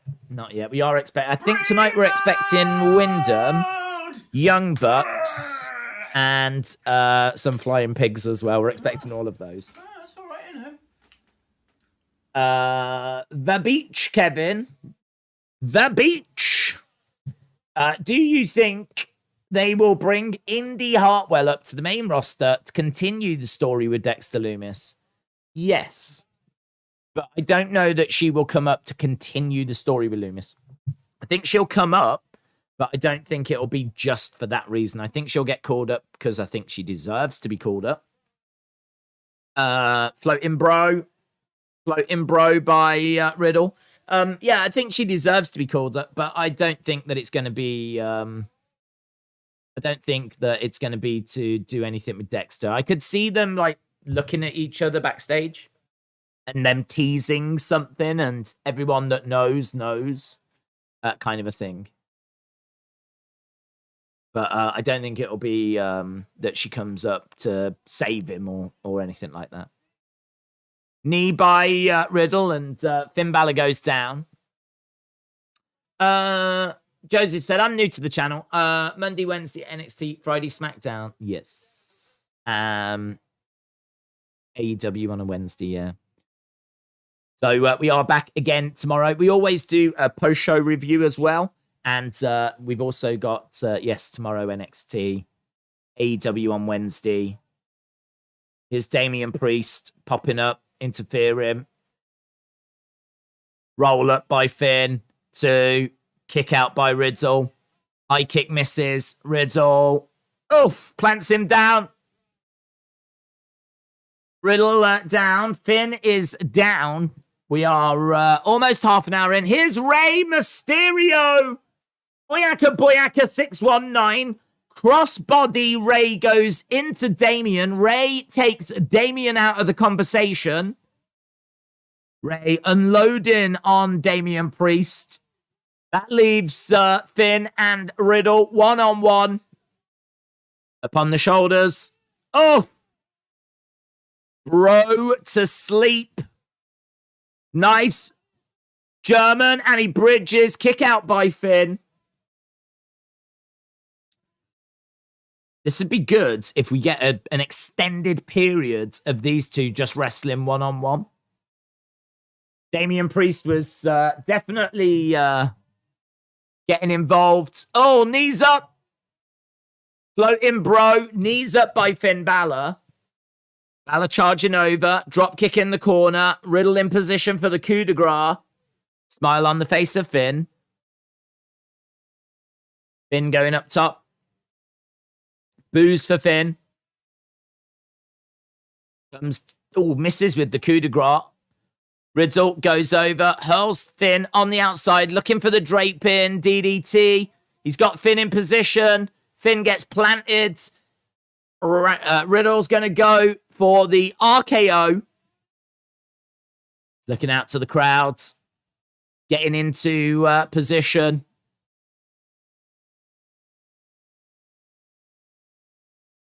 Are we going to see some more outside interference? There's Seth.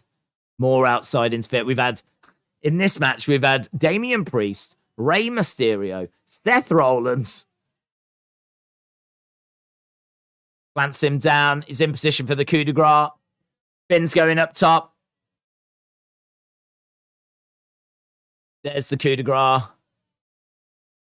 1, 2, 3. Finn Balor wins. Finn Balor wins. Finn beats Riddle with the coup de grace. Damian, Ray, and Seth. Oh, curb by Seth.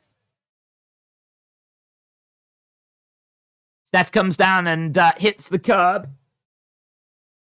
So Riddle is down and out.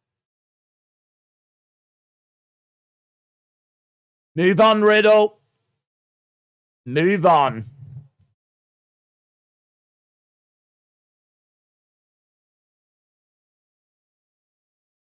So Seth curb stomps Riddle and yells at him, move on. Like they've been in a relationship and that relationship has come to the end and Riddle just can't let go. And if ever you find yourself in that situation, best thing to do is to curb stomp your ex. If you curb stomp your ex and then scream at them, move on, they will, and I am speaking from experience, they will get the message. They will get the message. So just a little, I know there's a lot of people out there that are dealing with various life struggles. And maybe that's one. Maybe that's one you're dealing with, and hopefully that helps you out. Can I just say, there is someone in the front row, as you look at the ring, they're about 1 o'clock, 2 o'clock, and they're dressed like Tugboat. They're dressed like Tugboat, and it's really distracting me. I don't know if they're meant to be dressed like Tugboat, or if they've just coincidentally dressed like Tugboat, but it's really distracting. As you look at the ring, it's about 2 o'clock, kind of over where the commentators are.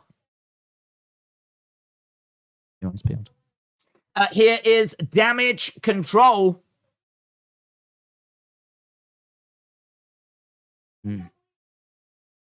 Yeah, watch the tape. Belly, belly, belly. It doesn't matter what happened in the past. Because tonight, we make things right.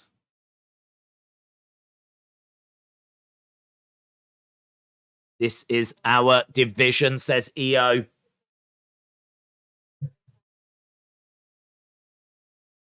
We're done here, yeah. Doesn't matter what's happened in the past. Let it go, in the words of Olaf. Sasha and Naomi.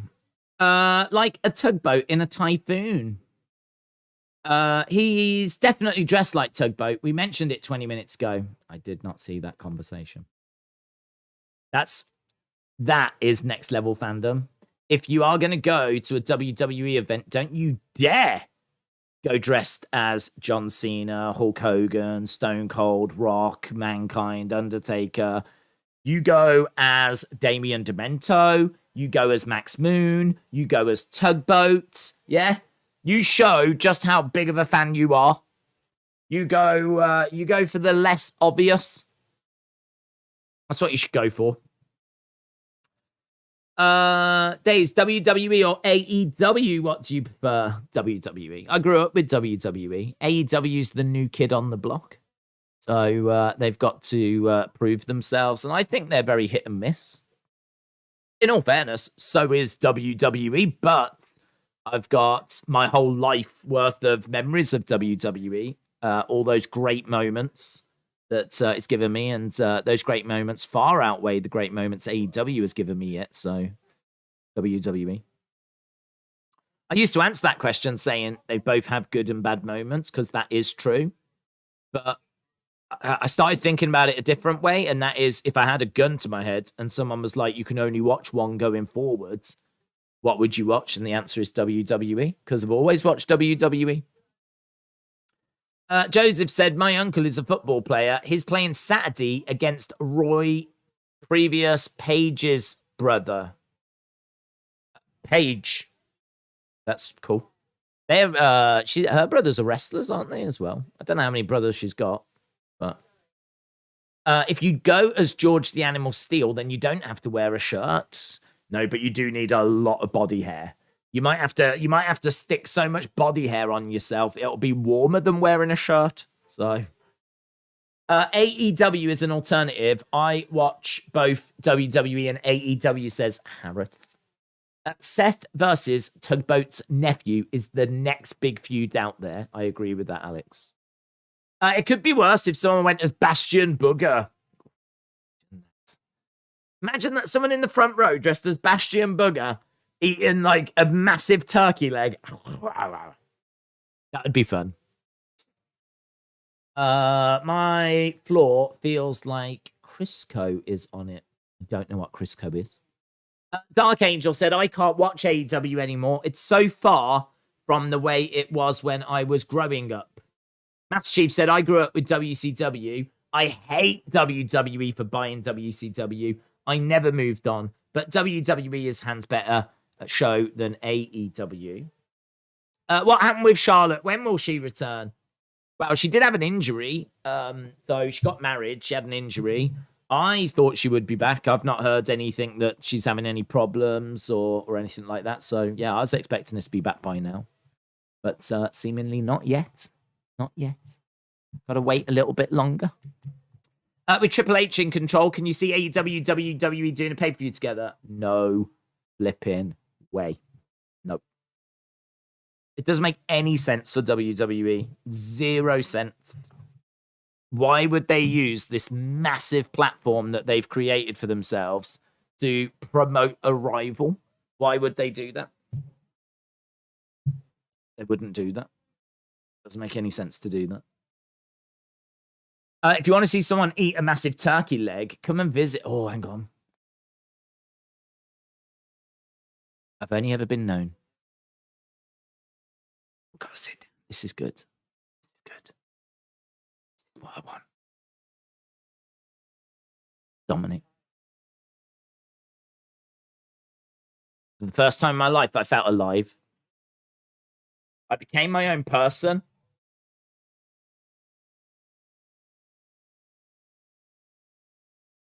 Done taking disrespect. Edge. Edge got exactly what he deserved.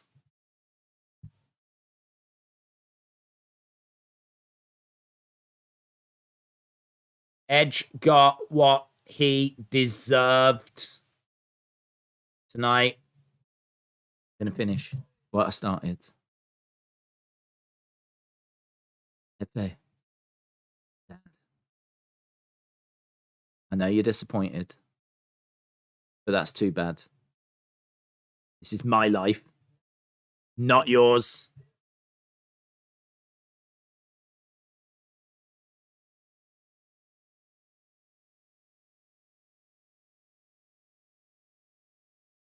Why did you never bother to get to know me?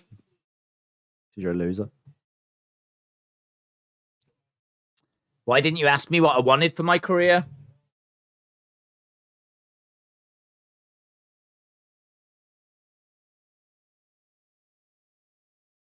For such a tiny man, you cast a large shadow. And I'm done living under it? Damn. For such a tiny man, you cast a large shadow. And I'm done living under it. And then a hand is put onto his shoulder. And a few words are whispered. And it's Rhea Ripley. I'm not your baby boy anymore. I'm a man. Trying to get his lip to do a quiver. I'm not your baby boy anymore. I'm a man. And then we see Rhea.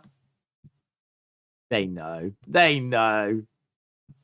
And Rhea with a little smile. They flipping know. They know what we want. She comes in. She whispers a few things. I'm going to do that special cuddle with you tonight. I'm not a boy anymore. I'm a man. Can we do that special cuddle? Yeah. Yeah.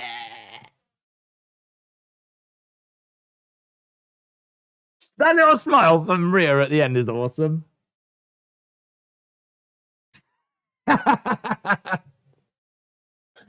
That's the smile of we're doing bad things.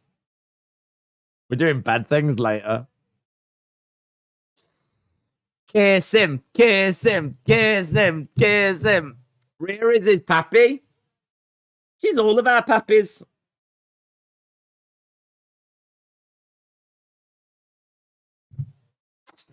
Rhea is so hot, says Retribution. I mean, look, I'm sure she is.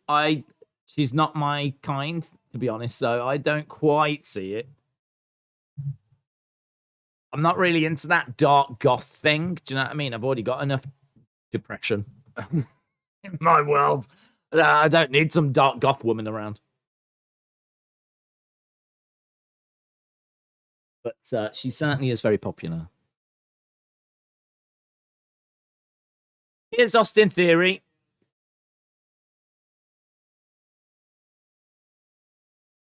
What's Theory saying?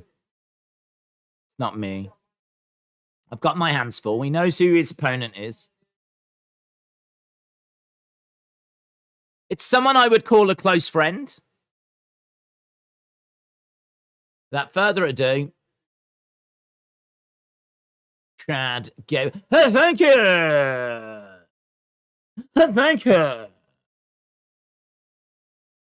Johnny Wrestling. It's Johnny Shooch. Thank you. Thank you. There we go. It's not Johnny Wrestling. It's Johnny Shooch. Thank you. Shush, please. Jaden said Dom and Rhea is the best thing that WWE has got right now. Thank you.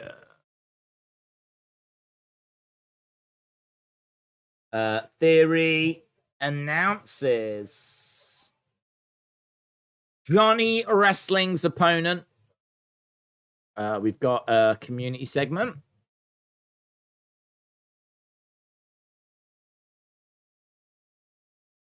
Johnny just lawn dart Gable's head into the turnbuckle, says Harith. Do you watch the news about the Queen? There's no avoiding it over here, mate. No word of a lie. I think our two main channels, it is 24-hour coverage. They showed earlier Prince Charles at the Houses of Parliament. We then followed his car as he went to the local airport, and we waited as he got on the plane, and then we watched the plane fly off. And then we went to Edinburgh where they were waiting for him to land. And then, like, we followed the car. I mean, it is literally like police camera action. Like, we're just following cars and vehicles, and it's just not, it's 24/7 over here, as you can imagine. And it'll be that way all the way until the funeral. So, yeah, there's no avoiding it, mate. There's no avoiding it. Wrestler Andy said, Dominik and Rhea are the new China and Eddie. You can't avoid the Queen in the States either. Is that true? It's all over in the States as well. I must admit, I've been very, very impressed. Personally, very impressed with how the world has paid respect. That's been really cool to see. I saw the Empire State Building had an image projected on the side. In Brazil, Christ the Redeemer was in like the red, white, and blue. Sydney Opera House had her image projected on the side of it as well. So it's been some lovely tributes paid. It's been very nice to see. Kind of amazing, isn't it? How there are people, and she's not alone. There are people in the world that can have that kind of impact. You know, not many people that would happen for, but yeah. One would think Sasha stans would follow Sasha and know that she has given multiple interviews and she is not returning to wrestling right now, says Trini. Just proves how loved she was worldwide. Jaden said, Days, you my son. I think so. Yep. I've been looking for you, Dad, and I'm so pleased that you've shown yourself on a live stream. So shout out to you. The Empire State Building gets struck by lightning on average of 25 times a year. UFC gave the Queen no respect the other night. I think there was something, actually. Was there nothing? I feel like there was something. I feel like there was a graphic. I think there was something. I was surprised WWE did, to be honest. I thought there might have be a graphic, but I wasn't sure. I certainly didn't expect Michael Cole to say something in the middle of the show and call her a legend. Do you know what I mean? That was quite surprising. So I can understand, though, that there's probably plenty of people that they've had enough, you know? I can understand that. I think for us here in the UK, it's, you know, we understand, and it's not a problem, really. 24-hour coverage until the funeral. I wouldn't expect anything less, anything else. But I could understand, like, in America, you probably like, yeah, okay. Got it. Right, here is damage control. UFC fans booed the tribute. I've heard a bit of that, to be honest. I mean, yeah, what? It's a what's it got to do with UFC? Do you know what I mean? I don't know why they should boo it, to be honest, but I don't see why they couldn't have just sat there for a moment. It's really not much to ask, but you know, fight fans with a few beers. Right, we are going to our next match. This is going to be for the tag belts. So, damage control versus EO. Oh, it's going to be, I love Aaliyah. Aaliyah, oh, is she going to pat her on the backside again? Is she going to? I hope she does. I hope she does. Do it, do it. Do it, do it, do it, do it, do it, do it. Come on, Aaliyah, don't let me down. In the words of the Beatles, don't let me down. Here we go. Here we go.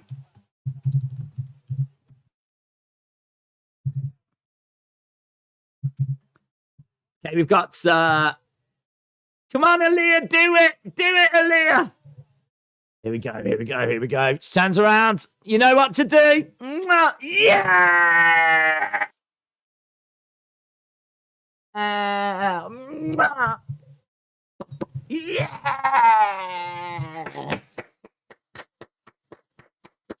Get her at the top of that tier. In my mind, it's Aaliyah, it's Hogan, and it's Stone Cold. Those are the three biggest stars in the history of WWE. She even gave it. She knows now. She's like,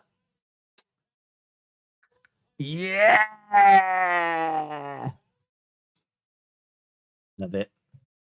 I wonder what Raquel thinks about that. Like, this is now a thing. She probably loves it. I bet Strowman loves it. Raquel's back. Aaliyah did it again. Yes, she's a goat.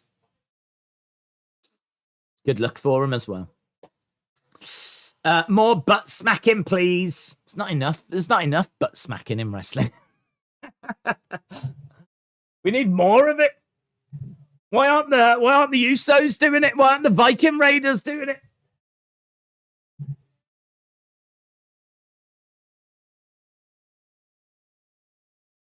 Aaliyah and Raquel Rodriguez getting their intro. She kisses the belt, hands it to the ref. Come on. Come on.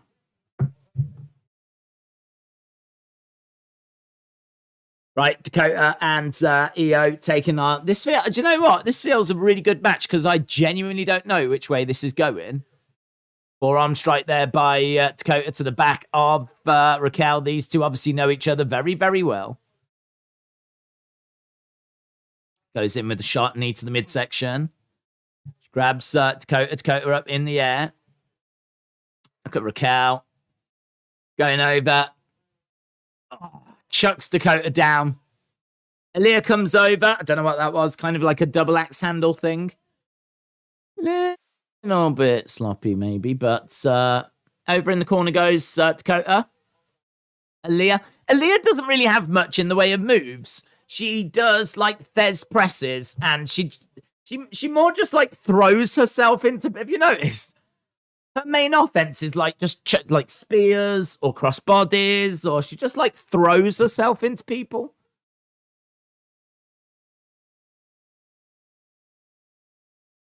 Up in the air is Dakota. Gets put down. Shoulder tackle. Dakota goes down. It's one-way traffic at the moment. Raquel has got the best back ever, says Harif. No one's disagreeing with that. All Leah needs to do is spank bottoms. That's true. Imagine if she started doing it to the crowd as well, not just like against people's wishes. But imagine if like you was in the entrance, you could like, you know, get your backsides up, and she'd be like,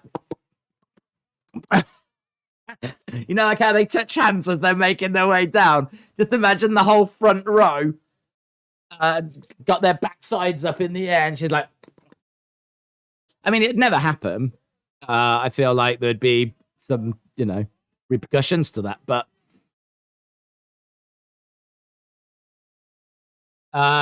Raquel throws Aaliyah on top of Io and Dakota, and they all fall down. It really is sad seeing Aaliyah live out my dreams, says Sem. Well, Sem, you can live those. She's not taken your dream away from you.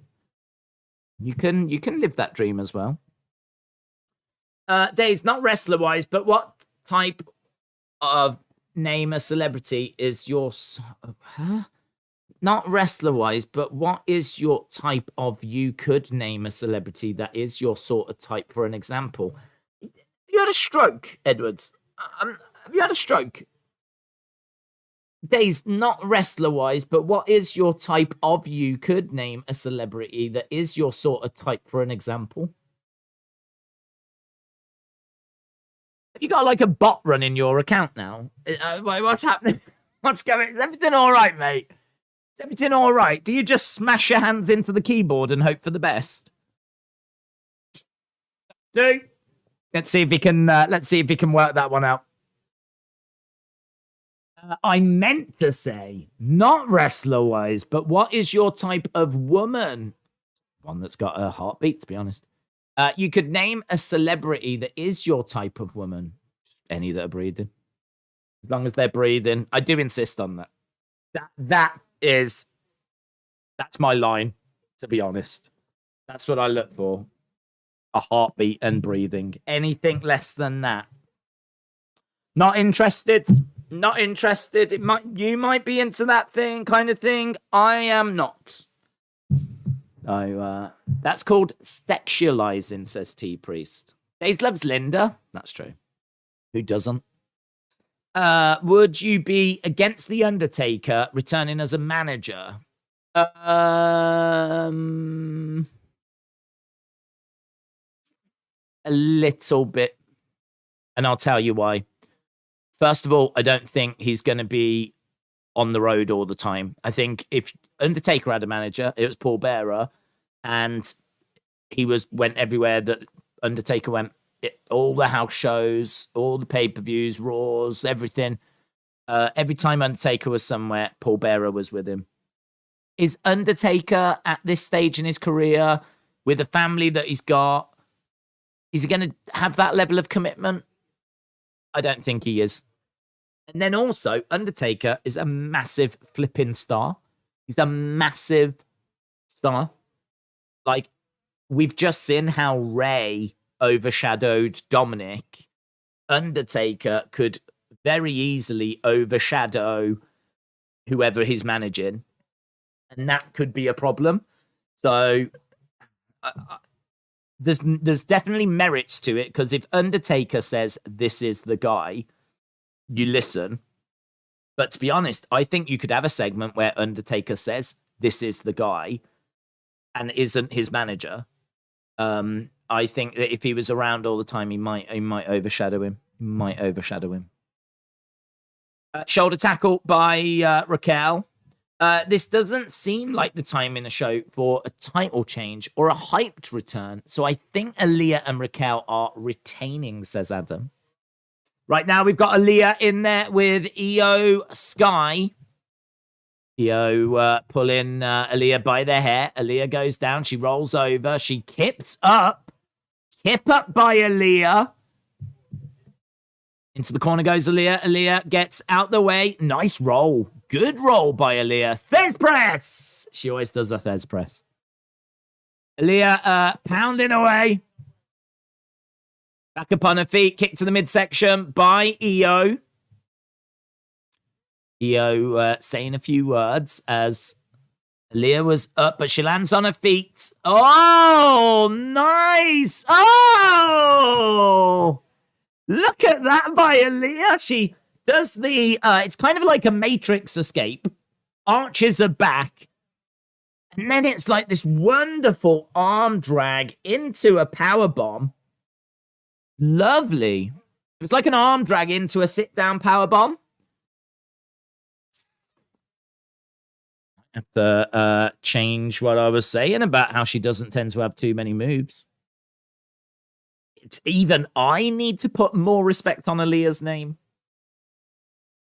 Big kick. I love the kicks there by Dakota. Love that kick. I've said before, I think she should be known for her kicks. That should be really something that she just really works. Like when she goes in, constantly throws kicks, super kicks, just constant kicks. That's what you get from Dakota. She should be known for that. I would love for her to use the King Kota name as well. I think if she was King Kota and she came down with a little crown, the same kind of crown that Montez Ford wears. Because he wears a crown, but it's just not a very obvious crown. You don't want something like flipping, you know, the big King of the Ring thing. You don't need that. Just a little crown, cool little thing. If she was called King Kota and she was known for her kicks, that would be awesome. That would give her like a real identity as well. Io charges over double knees to Aaliyah. I don't give Aaliyah enough credit. I want to give her more credit. Well, just give her a little bit. Give her a little bit. Don't give her too much. She might get carried away. And it might spoil her. But just give her a little bit. Is Bayley just a manager now? Nah, she competes. She wrestles. She's been wrestling. But I think they're still being quite cautious with Bayley. She was out a long time with injury. Long time. For a long time, I thought they should find a way of making Stone Cold Raw commissioner and have Undertaker do the same role. I have a full pitch of how to get to that point, says Undercover Manager. GMs would be a good move. That would be something that I think the shows would benefit from. I could get with that. I could get with that. Good thing about GMs as well is they don't need to be at house shows. They just really need to be at the tapings. And in all fairness, they don't even need to be at every taping. Io doing a decent job. She's got a stretch applied to Aaliyah. Aaliyah trying to get up to her feet. Knee to the midsection of Io. Aaliyah trying to get over to Raquel. Forearm strike. Trying to reach, and another strike. She's desperately trying to get there. It's fingertips, fingertips. Ah. No. Goes down. Aaliyah goes over. She tries to jump and reach. There's lots of this. No joy. Gets slammed down. Sem said, I hope Bobby Fish will return soon since they let his contract expire and let him go to war for Triple H. Double suplex here by Dakota and Io. Oh, Aaliyah lands on her feet. Lands, arches over, gets a double net breaker. Aaliyah trying to get over to Raquel. Desperately trying to make her way over. The tag is made. In comes Raquel. She throws Io into Dakota. Shoulder tackle. Clothesline. Dakota goes down. Scooping up Dakota, fall away slam. That's exactly what she goes for. Exactly what she goes for. Like a bull, charges over, goes up, middle rope splash. Lands on Dakota.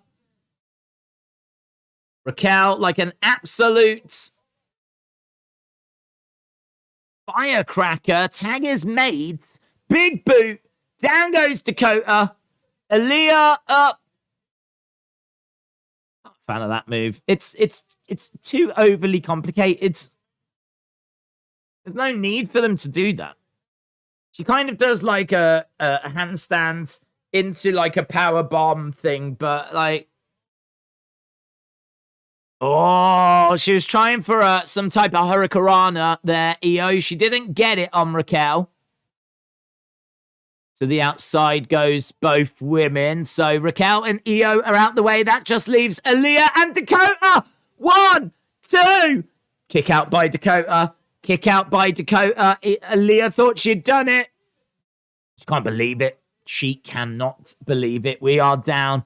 She should have curbed her then. She was in a great position for a curb. Come on, Aaliyah. Could have curbed her. Coming over. Aaliyah going up. Off the middle rope. Nice. Face first. 1, 2. And Bailey gets the foot on the rope. Bailey. Aaliyah's like, it was you. It was you. It was you, Bailey. Raquel coming round. Oh, there's distractions. Aaliyah goes through the rope. She drop kicks Bailey. Bailey goes down. Raquel grabs Bailey. EO is going up. What's Aaliyah doing? Moonsault by EO. Oh, no. Oh. Dakota looking for the pin. 1, 2, 3. New champs. New champs. New champs.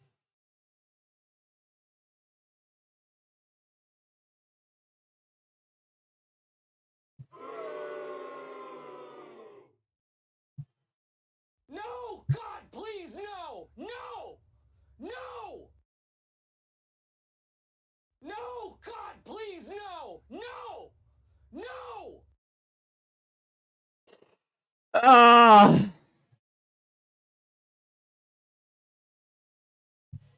Heartbreaking. Tell you how I feel about that. King Kota is goated.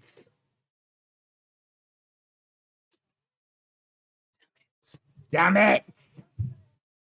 So EO and Dakota win thanks to outside interference from Bailey. Now, I was wondering, do you bring back Sasha and Naomi? But it doesn't look like you do. Because they're in the entranceway. We got pyro going up. We got fireworks going up. They're standing in the entranceway. They've got their belts. We're seeing Aaliyah heartbroken. Going to be a dark night for all the Aaliyah stands and simps out there, just like myself. Going to be a dark, dark night.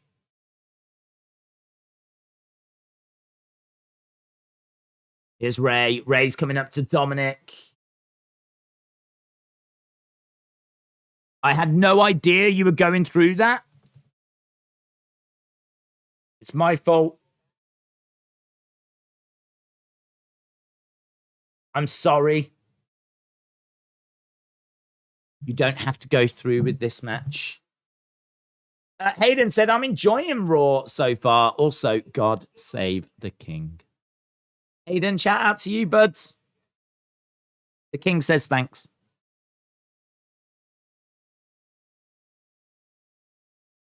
You're not even going to look at me, Dominik.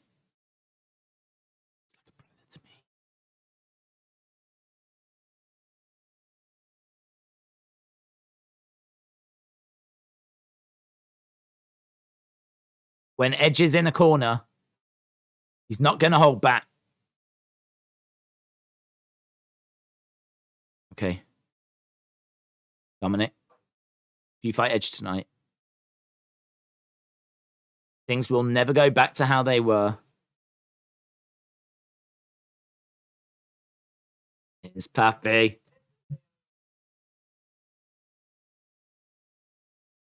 He's not your little boy anymore. Pappy knows best. He's all man now. He's all man now. Pappy knows best. Shush, shush, please. Pappy knows best. The Raw results are covered up by the Black Bar. Yeah, it's because there's not enough of them, to be honest. Until we get more results, which I can actually add to now.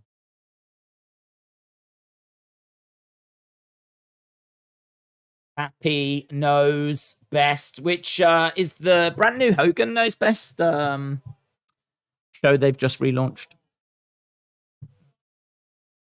New Women's Tag Champions, Io and Dakota.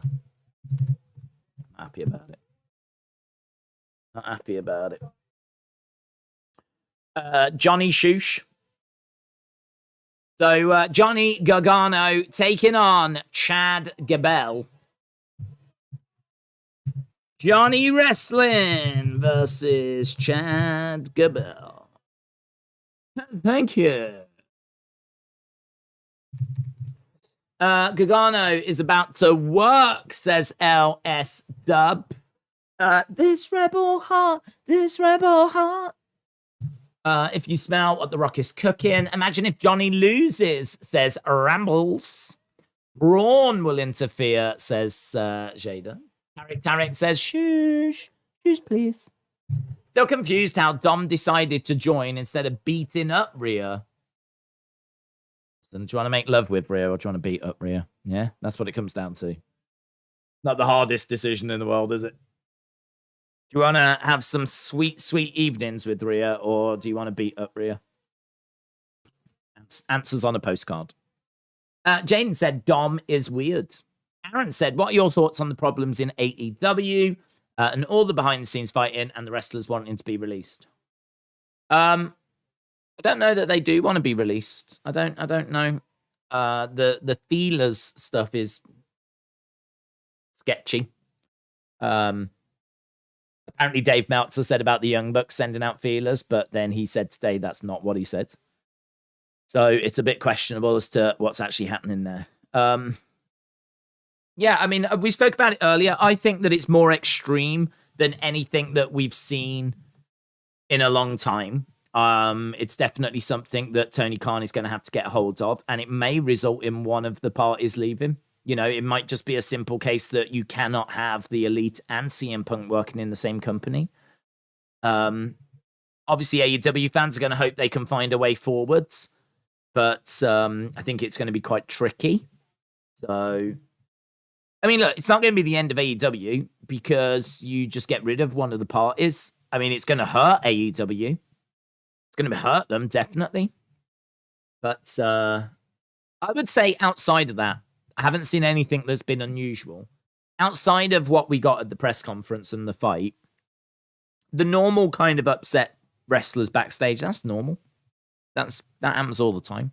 But I would say this was, you know, next level. So, yeah, it's definitely a problem. It's something Tony Khan is going to have to sort out.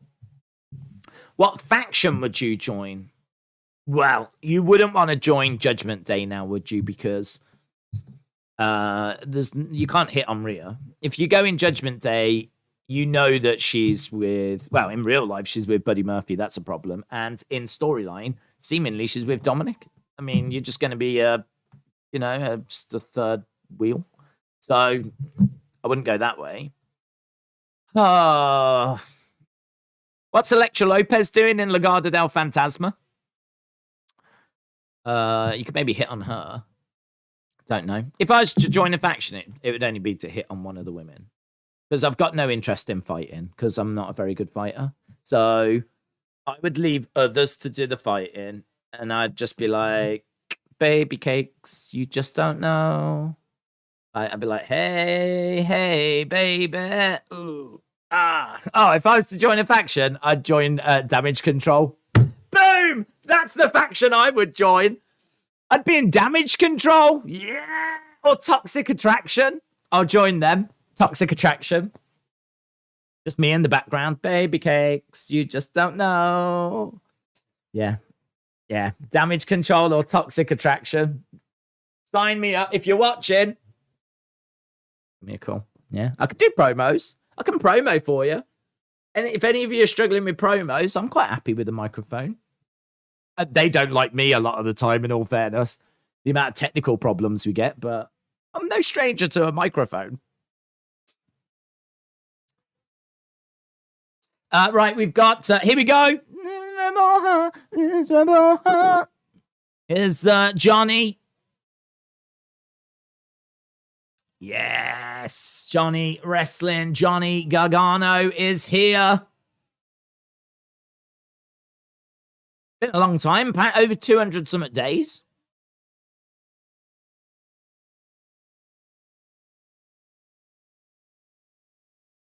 So here he is looking out at the crowd, getting a great reaction.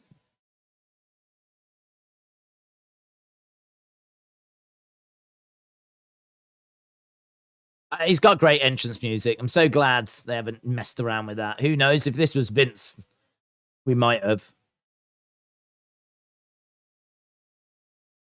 But days I was watching the Battle Royal at the Albert Hall. That's cool. Doesn't Andre come out at the end of that? That always blows my mind that like Andre competed here in the UK. I believe he actually did before he was even Andre the Giant. Before he went to America, I'm sure he competed here, but obviously he wasn't like as known then. But like just the idea that Andre the Giant was here in the UK is cool. That's cool. You got to remember, I mean, I only found out not long ago the first WWE show was 1989 in the UK. So we didn't have anyone before that. So, like, I don't believe Bruno Sammartino competed in the UK, but that'd be something very interesting to find out. I don't know why or how he ever would have come over. So I think there's a lot of massive names we never had come over here, but Andre was here. And that's cool. Obviously, Hogan was. Johnny Wrestling chants. Johnny Wrestling. Johnny Wrestling chants as we're sneaking our way, tiptoeing our way to the halfway point.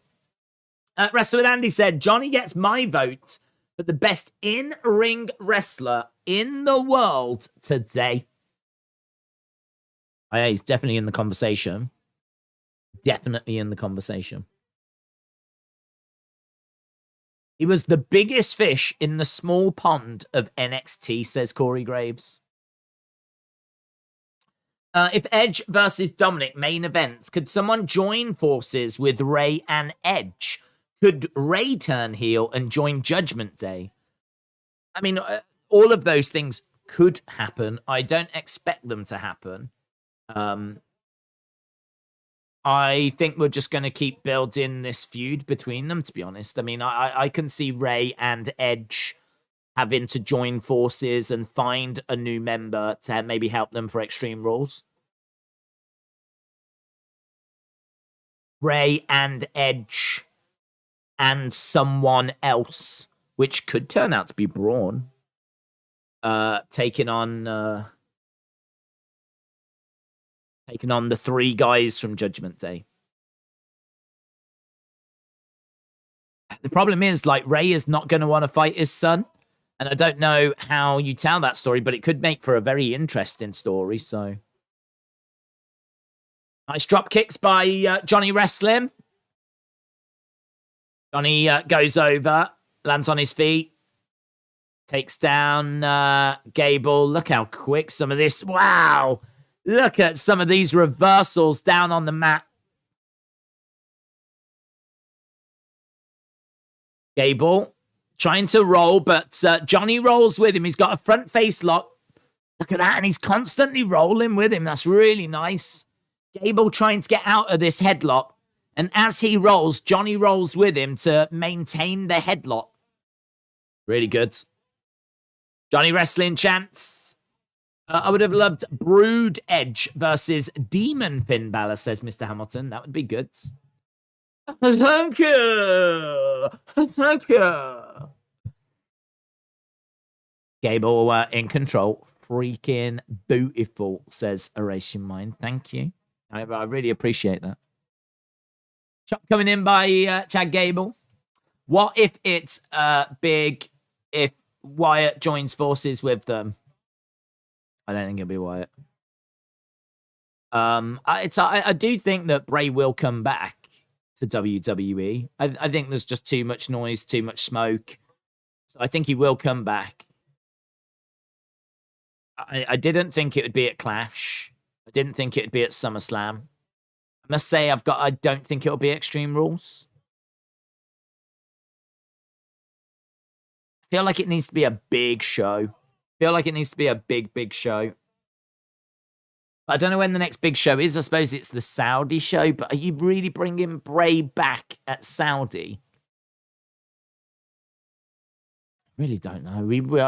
I wonder if it will be Rumble. I wonder if it'll be Rumble. That feels like the next big American show. Because it won't be day one. Day one's not going to be big. Survivor Series is a big show, in all fairness. But I think it'll still only be 20,000. It's not a stadium. Cannonball to the outside by Johnny as we go to a commercial break. Bray's not going to return on a Raw or a SmackDown, says Dark Angel. Any updates on Zeke and Elias's family? Nothing. I mean, last we saw, he was in hospital. I wonder if that... I can't remember. Was that a Triple H thing? Or a Vince thing? Do you think Triple H has just dropped it? I think he's just like, forget that. Don't know. Haven't seen it in weeks and weeks and weeks. Survivor Series is 50,000 in Boston. Is that true? Is that true? I promise you, I did not know that. Did not know that. I was. If you're telling me that Survivor Series this year is in a stadium, I will go on record right now to say that I think that's where Bray can come back then. Survivor Series is at the TD Garden. No. TD Garden is 20,000. So it's in Boston at the TD Garden, and it says, according to Wikipedia, that holds 19,000 for basketball, 20,000 for concerts, 17,800 for hockey. So, no, it's an arena. That's disappointing. If that had been 50,000, I would have gone Bray. Boom. Massive show, Survivor Series, one of the big four, in a stadium. Yes. But, no. Yes, but no. Chad Gable Elite. 20, I had it wrong. No worries. Not gonna lie, USA using Cult of Personality for a commercial caught me off guard, says Jordan. That was a USA Network. I don't think we got that. I never heard Cult of Personality. Shush, please. Alex said, have you had anything nice to eat this week? Also, what's the best meal you've ever had? Do you know what? It's hard to say the best meal ever, but I will say the best meal I've ever had. If I could have one meal again, I would go to America. I would go to a restaurant called Manny's in Florida, and I would eat there. There was I might have told this story before. I was in Florida. This was back in 2007. I think it was 2007. We were in Florida. It was a family holiday, and we'd been out all day. I can't remember if we'd been in the parks or what. And we just needed somewhere to eat. We didn't even care if it was a Denny's, a Waffle House. Not bothered. Just needed something to eat. And we were on this road, and we saw a restaurant. We were like, don't care. Let's just go. And we pull in, and you go in, and it was lovely, man. They had a beautiful bar, nice tables, good menu. It was just your normal burger, steaks, all that kind of stuff. But they had like a car hanging from the roof, and there was loads of like license plates on the walls, and it was like a sports racing car themed place. But it was really well done. It was really well done. Like, to go into a random place and it be really quite cool. Like, we were like, wow, like really impressed. Sat down, the food was amazing. Steak was perfect. Beautiful salad, lovely bread rolls, great desserts, ice cold beer. Just everything was great. Massively helped by the fact we were starving. I think whenever you're starving, food always tastes better, doesn't it? So whenever you're starving and you're just like, oh God, give me anything, I'll eat dirt. If you actually get anything that's even half decent, it blows your mind. So it could have been because we were hungry, but yeah, man, it was so good. And to wrap up the story, I went back to Florida in 2018, and we were staying in this like place, but it was quite busy. It was quite close to Orlando, and we were like, right, should we have a look at the local restaurants, go for some food?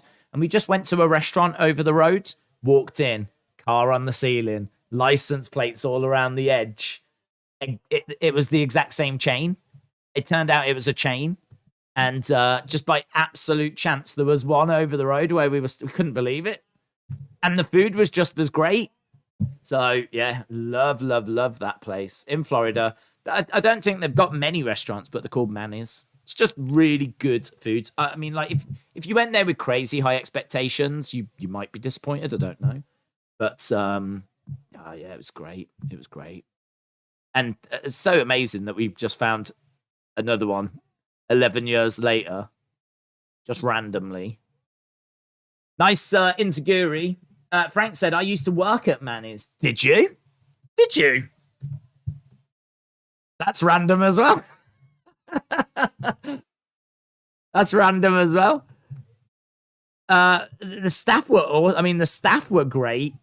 The venue was great. The food was great. We ended up going quite a few times in 2018. As soon as we found it again, we were like, oh my God. And it was just over the road as well. It was Haines City was where we stayed in 2018. We stayed in Haines City, which is just outside of like Orlando. Very short drive. But yeah, it was nice. But I mean, it was amazing. That's crazy. Frank, shout out to you. Maybe I saw you at some point. I don't know. I've been to a few different Manny's now. And when we go again, because I do want to try and go back to Florida within the next couple of years to do like just a load of toy hunts, I will go to Manny's. This is where you tell me now that this is rubbish. It's a rubbish restaurant. They treated you badly, all that kind of stuff. But yeah, no, it's great. Justin said, I'm in Haines City. It sounds cool. It was really good. Really, really good. It had a lovely atmosphere as well. We don't really, like maybe we do have places like that, but I can't really think of any like those kind of sports bar type places here in the UK. There used to be one in Birmingham, but it shut down. I used to go there to watch like different sporting events, but as I said, it's not there anymore. Maybe there's some in, I'm sure London would have some, undoubtedly, but I can't think of anything in Birmingham. But there's places opening and closing all the time, isn't there?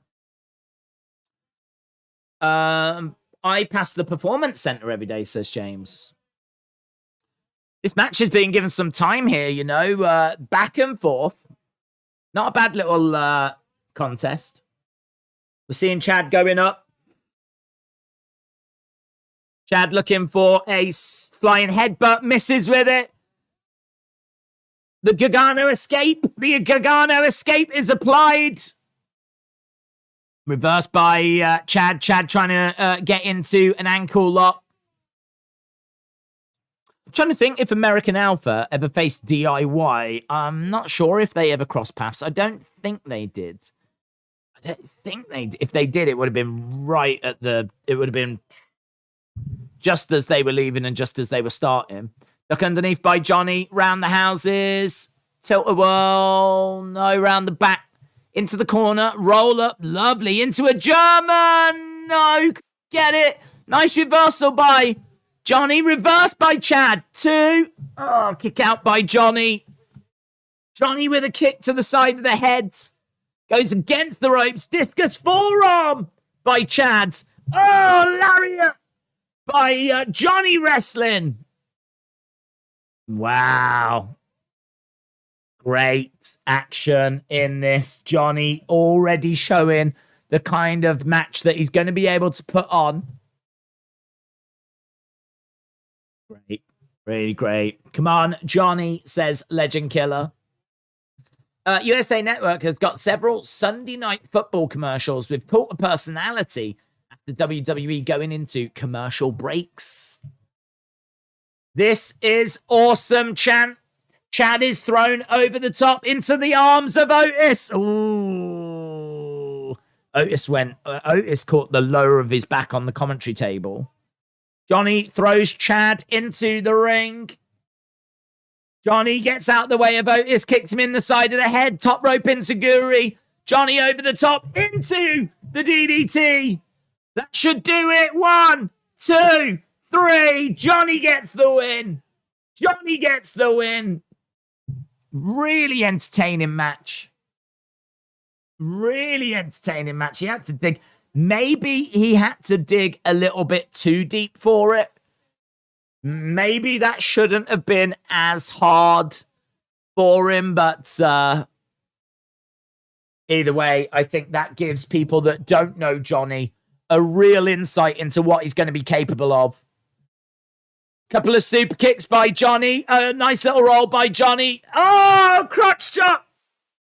Chop by Johnny as he gets out the ring.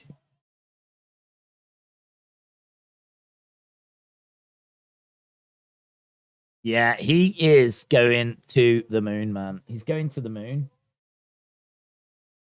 This rebel heart. This rebel heart. I can... Oh, Theory wallops him from behind. Theory wallops him from behind.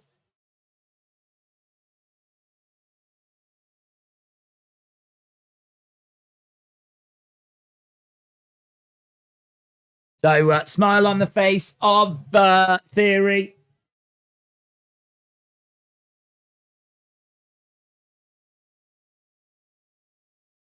So, Johnny is down.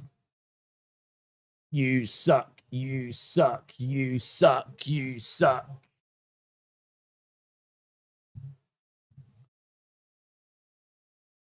So, Theory attacks Johnny, takes a selfie. Let me go to commercial break. Greg, shout out to you. Edward said, do you have a place I can send letters? No, is the answer. Miss Clown keeps asking for me to get a P.O. box. He's been asking for 3 years. True story. Imagine Johnny, Theory, and Ciampa forming DX 2.0. Could be fun. Greg says, shout out to you, but shout out to you as well. Who would love to see the Gothic Empire versus the Judgment Day, says Mr. Hamilton. I hope Naomi and Sasha return soon to recapture the championships they never lost, says J. Lee Smith. Junior said DX wouldn't work in today's era. They'd probably get cancelled, yeah. Probably get cancelled. Jennifer, hello. I've not been paying much attention to NXT. Is Cameron Grimes still around? Yes. He got attacked by Tony D'Angelo. So different factions are trying to recruit him, basically. But should we do halftime scores? Here we go.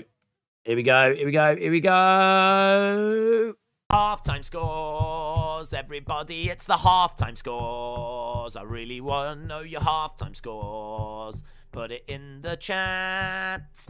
Halftime scores, everybody. It's the halftime scores. Are you happy? It's the halftime scores.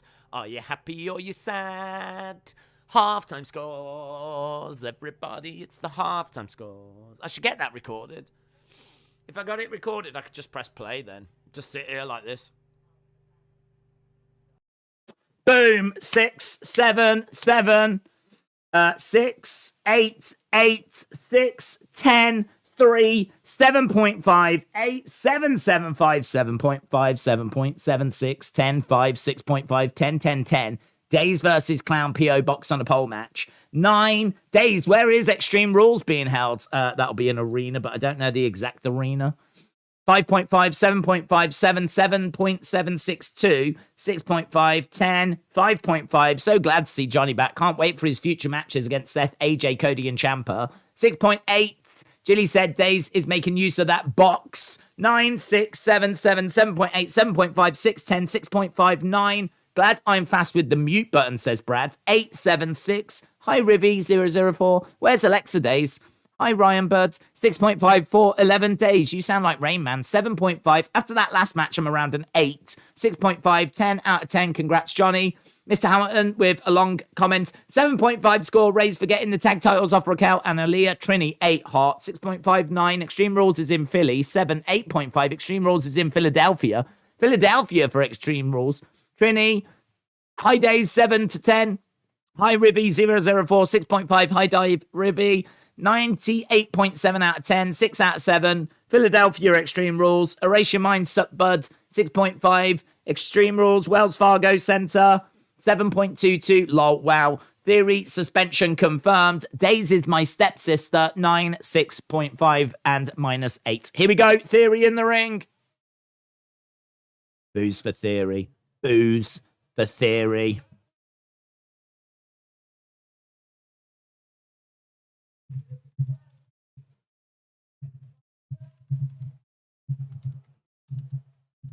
Let's see what we get here. Had to show him how it works around here. All Johnny Wrestling is.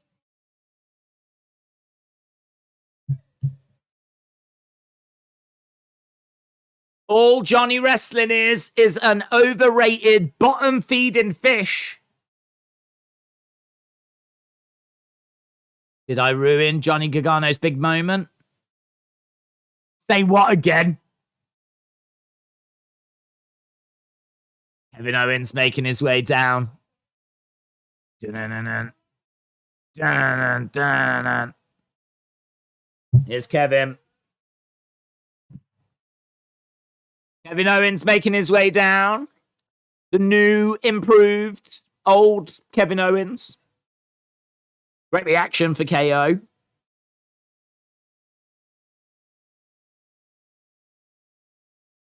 Here is like, no. He's not happy about this. Kevin Owens walks out. Wait and see what he's got to say. Big cheers for Kevin Owens. KO. Big KO chance. Big KO chance.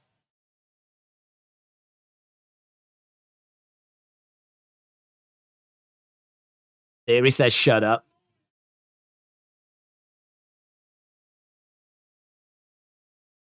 I'm sick of my moments being ruined by idiots like you, Kevin, or idiots like Tyson Fury.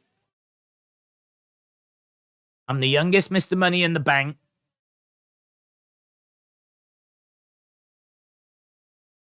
And I'm going to take over this entire damn industry.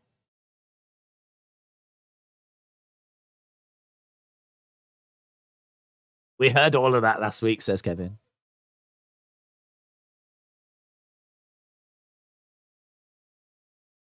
Clearly that's fixed. Your jaw's fixed. Yeah, he was getting confused last week.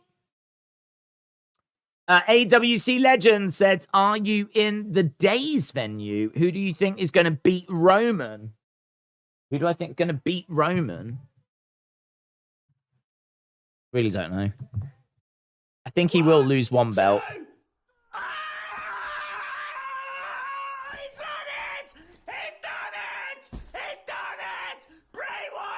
I think that it'll be someone like Braun or Gable Stevenson. I don't think Cody. I think Cody is going to beat someone like Seth for the WWE.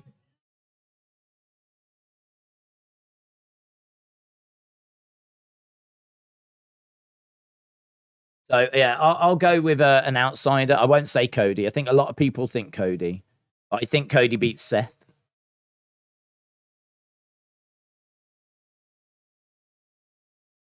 We just need to figure out how we get one title off of Roman.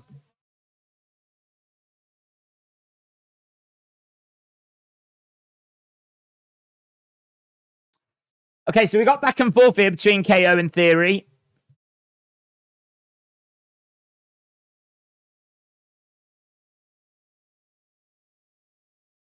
He says he calls Theory a delusional jackass. Ooh, says Theory. Oh.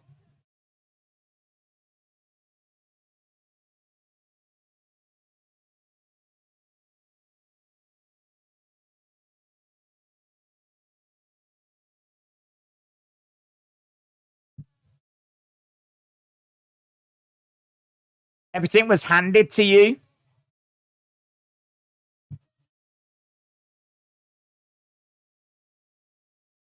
When I became Universal Champ, that was handed to me on a silver platter, so I can't blame you.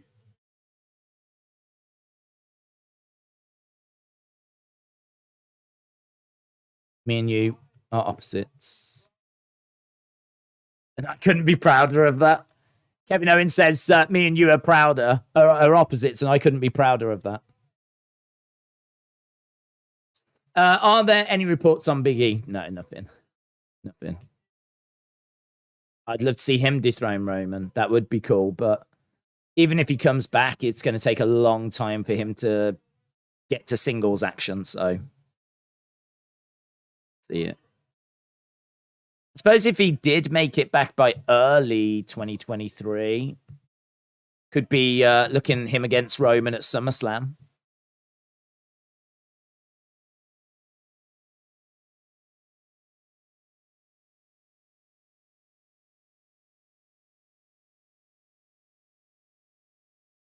People like you are dime a dozen. People like me and Johnny Gargano are 1 in a million.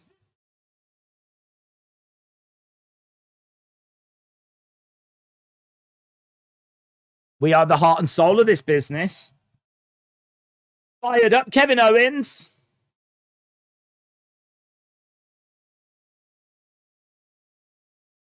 You are the appendix.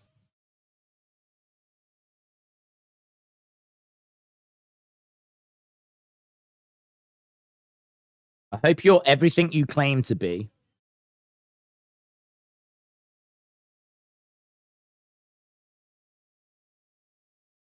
I've been watching you. I've been listening to you. I can see how you carry yourself.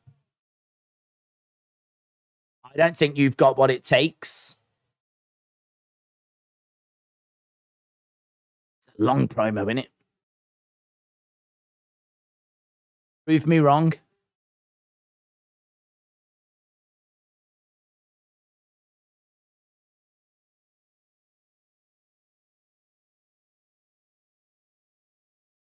Stop thinking about the moments handed to you. Start thinking about your own moments.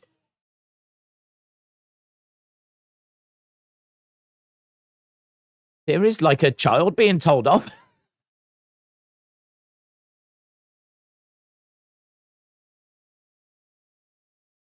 He pushes Theory. You proved me wrong. That's how you become the face of WWE. This is a fire promo. I mean, I don't know that it's doing much for Theory, though. I mean, Theory not reacting as he's been screamed at. Big KO chance.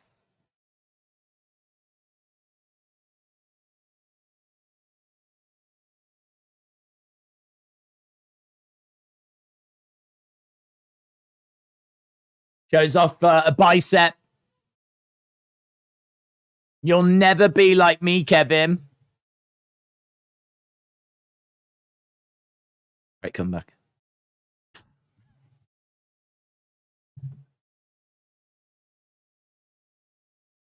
Massive slap by Kevin Owens.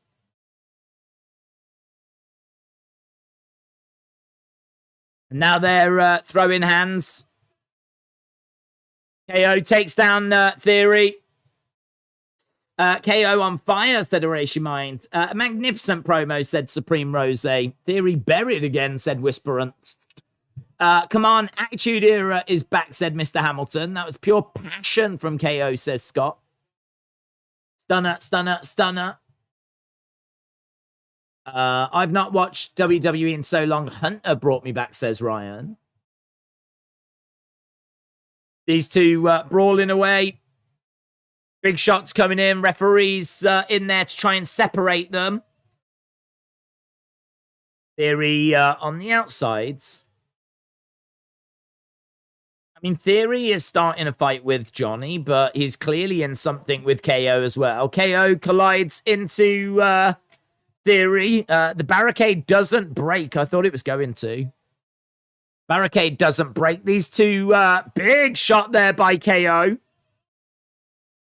Theory being chucked back into the ring. Theory grabbing the briefcase, goes to hit KO with it. Went for a stunner, but couldn't get it. And Theory out of the ring. Boos raining down. Boos raining down. These two having to be separated. Blood coming off the nose of Austin Theory. We've got blood. We've got blood. EC dub. EC dub. EC dub. EC dub. Backstage with Bianca. That is so extreme. That is so extreme. Guys, I would like to apologize on behalf of WWE if that upset you. Bloods, it was horrific. It was like something out of UFC.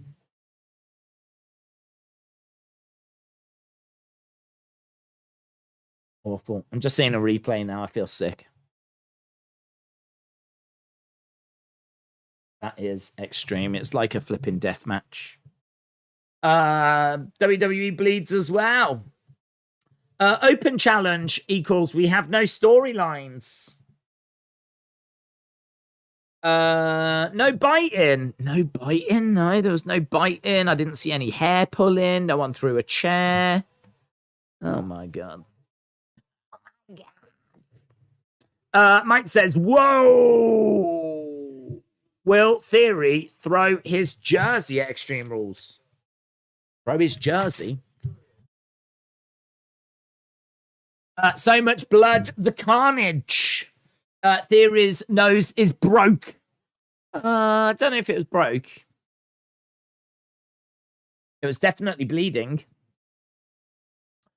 Theory needs to drop the briefcase to either KO or Johnny, says Trent. Charlotte Flair could answer the open challenge, says L and Twins. The EST of WWE. Now the show starts, said British Soundboard Pranks. John said, will Theory put the briefcase on the line against Owens? ? It'd be good if he did, but he would have to be forced into it. I mean, as the heel, I don't believe any obligation for him to do that. Adam Pearce would have to make him do that. Because as the heel, he's not going to do that willingly. Is that fake or real? I think the blood's real. The rumor lie about Bianca Belair Open Challenge. Nope, it is a Bianca Belair Open Challenge coming up. I don't know if it's next. We did just see her backstage. Theory and KO brawl.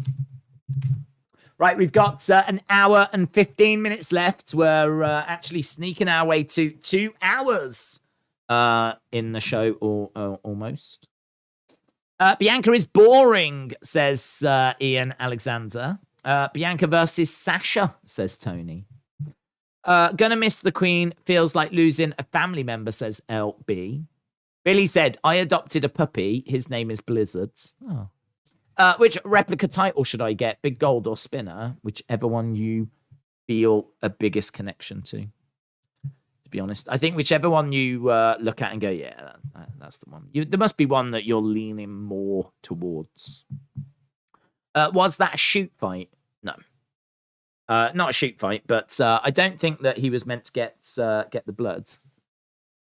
It's going to be Belair Sonya tonight, says James. Yeah, I mean, I'm thinking that it'll be Belair against someone pretty normal, and then Bailey interferes or Bailey gets involved. I feel like we're working our way to Belair Bailey. That's why I'm not sure I can see it being. I can't see it being a Sasha or a Charlotte. I think it'll be someone a bit, and then Bailey will interfere. Days based solely on his body of work. Where would you rank Benoit? It's hard, isn't it? I mean, he was a great in-ring competitor. So I would definitely put him quite high. I mean, certainly not like top tier or even second tier, and maybe not even third tier. Maybe he'd be in like a fourth tier, something along those lines. But him, I mean, like, great moment when he wins the title. I mean, it's brilliant. But and he has some absolutely fantastic matches, but I mean, it's just all overshadowed, isn't it? It's really difficult to kind of say because you can't really talk about it or look at his body of work the same, or I can't. If I was to try and separate it, I would say he was one of the best in-ring workers they ever had. I really believe that. I think his body of work's incredible, but absolutely tainted now. Right, here is Bianca. On a scale of 1 to 10, what's your favorite color of the alphabet? That's a great question. I would say O for orange. Right, here is Bianca Belair. Ba-ba-dum-bum, ba-ba-dum-bum, ba-da. How is Kia? She's fat. A Bella Porch song for Extreme Rules. What is a Bella Porch? Honestly, a Bella Porch is the top of the range porches. If you are looking for a porch, you need a Bella Porch. Yeah, you need a Bella Porch. Don't just go and get any porch. There's so many porches out there. Quite inferior, actually. Not very good materials. Don't fit together very well. But you can actually, if you buy a Bella Porch. We here at Bella Porches, we sell only the best porches at a very reasonable price. So, yeah, big fan of Bella Porches. Big fan. Here's Bianca. I got to stay ready, says Bianca. I got a target on my back.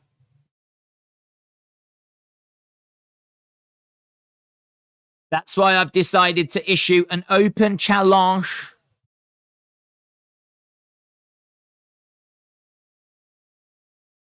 And I've done that to remind everyone that I'm the EST. You can't whoop me unless your name's Montez.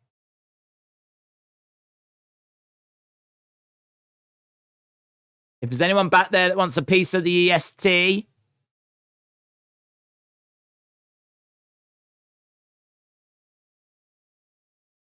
okay, she's issued an open challenge.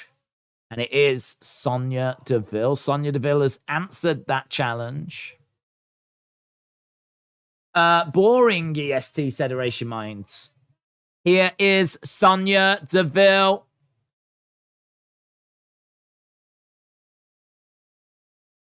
Why do you look so confused?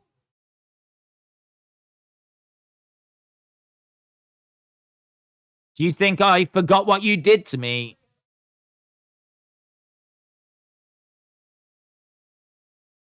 You cost me my job as a WWE official?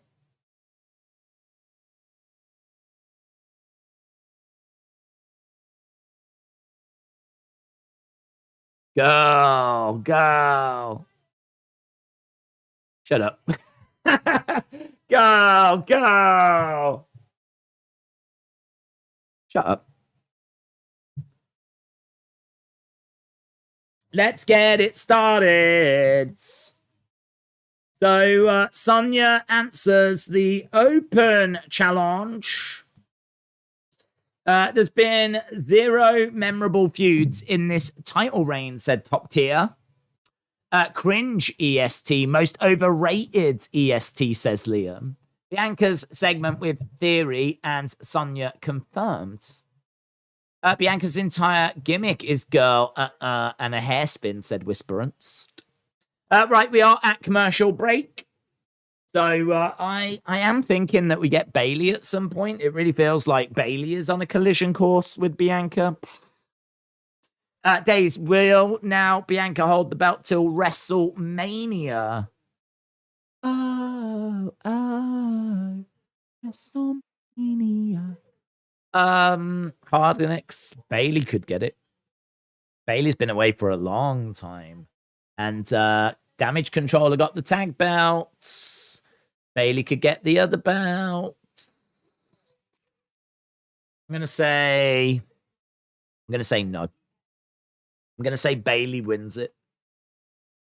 And Triple H goes all in on Damage Control.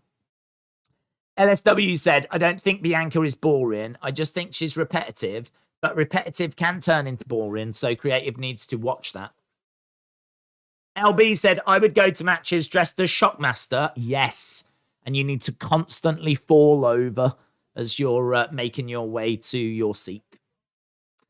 I knew it would be Sonya, said Elijah. Are you watching Monday Night Raw? Legend Killer asks, erase your mind. What do you think of WrestleMania 40 coming to Philly? I thought, to be honest. I don't know. I mean, Philadelphia is normally a great crowd, so that's good. But I suppose, if anything, well, am I? I was going to say, I'm quite surprised that it's not in a New York or something like that. Just because WrestleMania 1 was Madison Square Garden, WrestleMania 10 was Madison Square Garden, WrestleMania 20 was Madison Square Garden, WrestleMania 30 was New Orleans.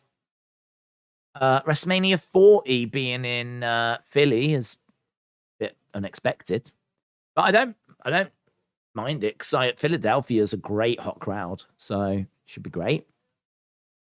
Yeah, don't mind it. I suppose if someone was to say where will 40 be, I'd be like probably New York or maybe Florida.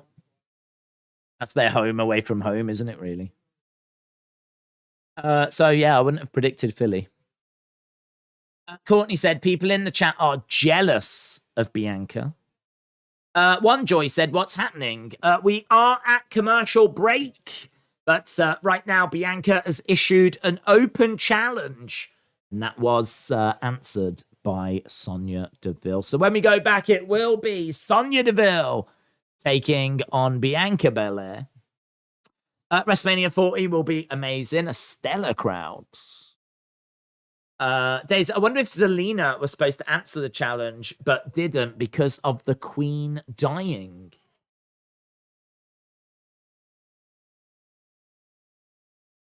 Don't know. I can't say that she was meant to. I think Sonya makes sense.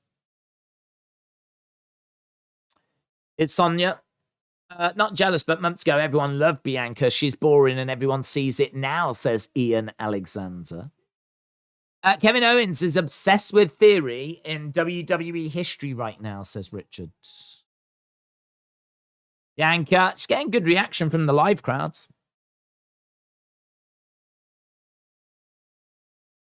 Right, here we go then. Bianca Belair is defending against Sonya Deville.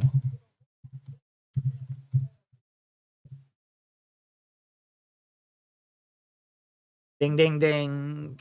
Dingity, ding, ding. Liam said, of course I'm jealous. She's young, attractive, incredibly famous, and a great role model for young girls. Still doesn't mean I think she's a great wrestler or good on the microphone.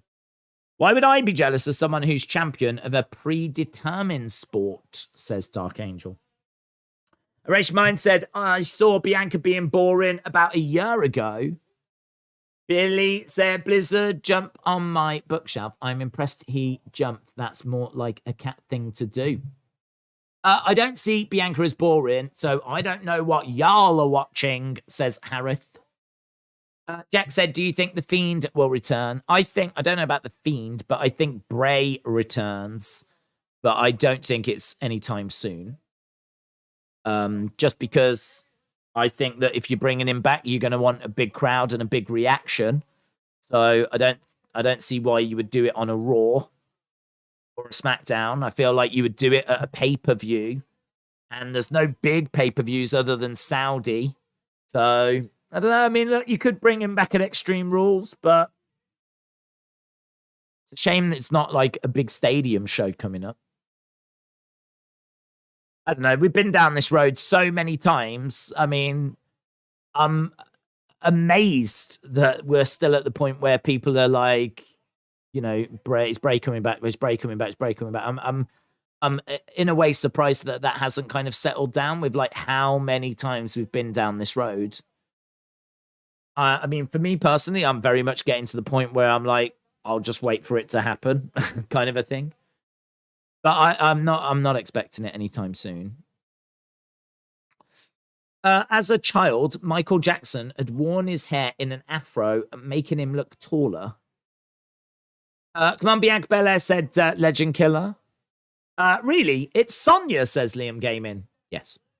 Right, we've got Sonya coming over, and Bianca looking for a suplex. Got her up. Lovely work. Sonya is suplex down against the ropes. Goes Bianca. Moonsault. She comes crashing down onto Sonya. Shoulder up. Bianca is the woman version of Rocky Maivia, all smiling and such yawn, said Roderick. She needs to get smart butt. She needs to get smart butt. Bianca on the outside. She seemed to communicate to her then. Yeah, come on. Bianca seemed to communicate like, yeah, come on. So that she could then do a moonsault and Sonya could like charge at her and get out the way. Dave, Sasha earlier literally said with her own mouth hours ago that she is exploring music and modeling at the moment, not wrestling yet. All night people ask if Sasha is returning. Yeah, the only thing I'd say about that, though, is that if she was returning, isn't that the kind of thing she would say? To throw you off, to make you doubt that she's coming back, and then, surprise, surprise, surprise. What? She said she was going into music. OMG. I could see that. Beastie Boy said, in my opinion, this open challenge was a waste of time. It was just a way to get Bianca on TV. If they had someone who had actually deserved a title match, I might have said okay. Dominik's promo was good. Do you agree? I thought it was all right. I thought it was all right. I didn't think that his delivery was the best I've ever heard. Pre-recorded means they could have edited it to make it sound and look better than it might have been if it was live. But I thought it was all right. I think the content that they're giving him, the script that they're giving him now, is a lot better. So the stuff he's got to actually work with is better. Days, does it bother you Bianca has to always hold a ponytail to do anything, says Brent. I can't say it's a big frustration. I actually don't mind Bianca. I don't mind her. I'm not really... Is she boring at the moment? Maybe only because she hasn't really got a great feud to get her teeth into. So, yeah, I think if she was involved in, like, a really interesting feud, and it was, maybe a little bit personal, you had someone that was, like, saying they were going to take Montez away or something like this, going after her man, and, like, that would give Bianca something to work with. But, I mean, what has she got to work with at the moment? It's just really not much for her to get her teeth into, is there? So, how do you make an open challenge against Sonya Deville exciting? Like, I feel like they're not helping Bianca here at the moment. Massive star, though. I mean, she's been such a big success since coming up from NXT because she's main evented like WrestleManias and got big wins over the likes of Sasha and Bayley. She feels like, and she's been a multiple-time champion as well. Wins over Becky, of course, also. I mean, she we've spoke a lot about how we don't see, or a lot of us don't see Liv being at that level. We don't see her being able to beat a Bailey, a Becky, a Sasha, a Ronda. Don't see her being at that level. I do see Bianca at that level. Maybe not Ronda. Ronda's a special. But we've seen her beat Bailey, Sasha, and Becky. She's only got to beat Charlotte to have done all 4 horsewomen. So they have invested in Bianca. It just feels right now not so much. But we are on the verge, I believe, of of Bianca and Bailey.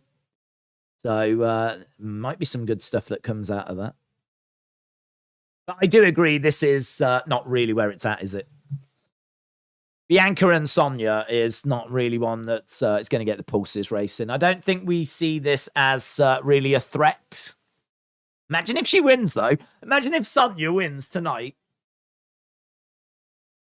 She's a huge star. She's popular. I genuinely think girls do look up to her. I just hate she's literally the female Roman. When was the last time that she lost clean? Yeah, but I think you do need those people. Like, I think you do need those kinds of people that are head and shoulders above others. Like, they are the benchmark. They are the people that everyone else is, like, measured against. And, you know, that's what helps make her a big star. I mean, she is a big star. But it's because of her wins in those feuds that have got her to this level. It's because she's won those WrestleMania matches. It's because she doesn't get beaten. You know, people are critical of 50-50 booking. Now I'm critical of 50-50 booking.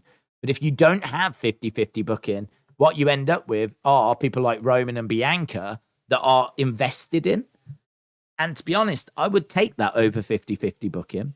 I would take that over people winning and losing like each week. Lost the picture. Okay, it's back. So people want 50-50 booking. I thought we hated that. Yeah, I don't want that. I don't want 50-50 booking. I'm much more into, I mean, I love Roman. I hope he gets to 1,000 days. Bianca is so athletic.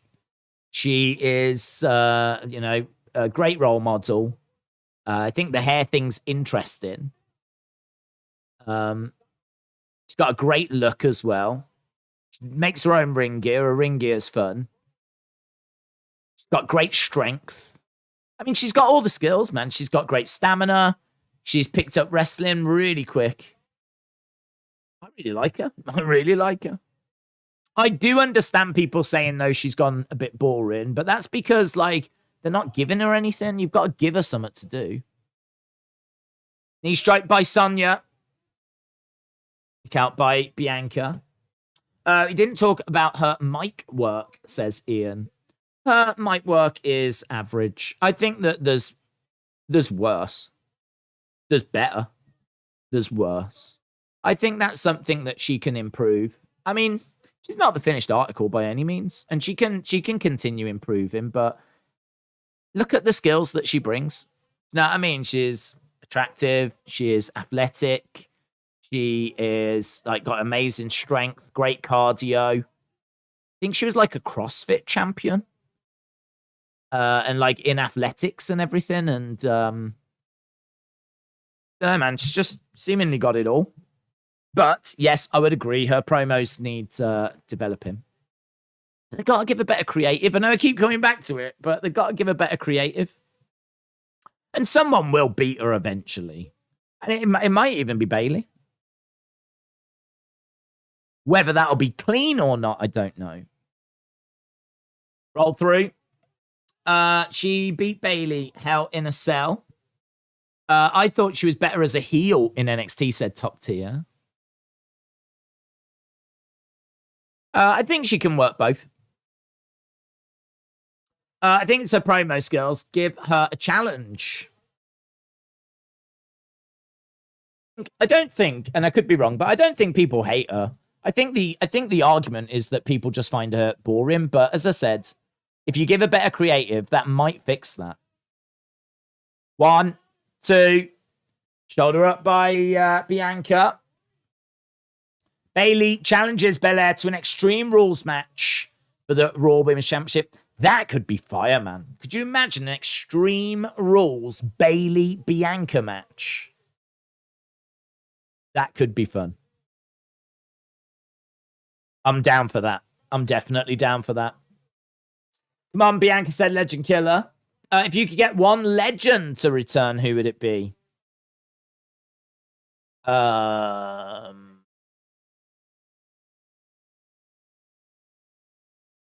I would... who would I bring back? It might be Undertaker. It's not really... I suppose you got Judgment Day, but it might be Undertaker. He was so special, wasn't he? Undertaker or Shawn. I mean, Shawn...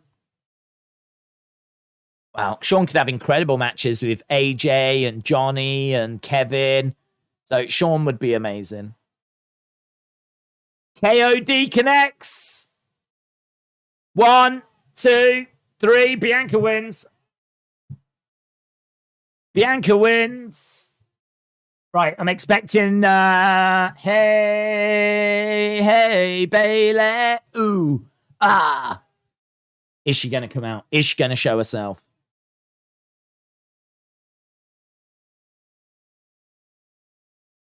Here she is. Damage control. Ding dong. Hey, champ. Good job, good job. Bayley's here.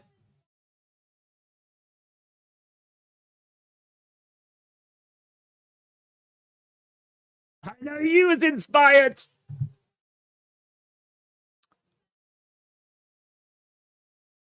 They did what they were supposed to do. Here we go. You know what I say. I said we were going to take control of this whole division. And tonight was just the beginning.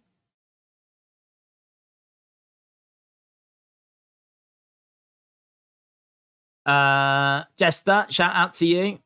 I heard Kenny in talks with WWE. He sent out feelers, apparently. I don't know how true it is. But not talks.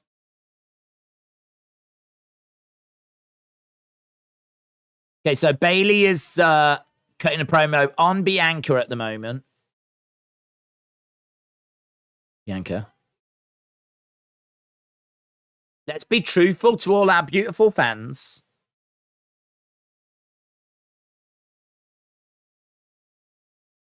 I know you can't sleep at night until you get a match with me.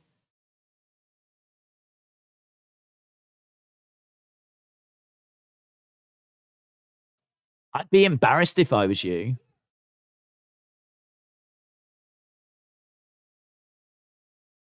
No one's been able to pin you in over 300 days.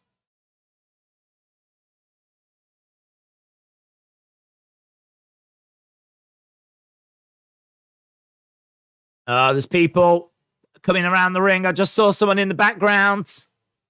There's Dakota. And there's EO. Damage. 3-on-1. 3-on-1. This is a bad situation for the champ. Now she realizes. In steps. EO in steps.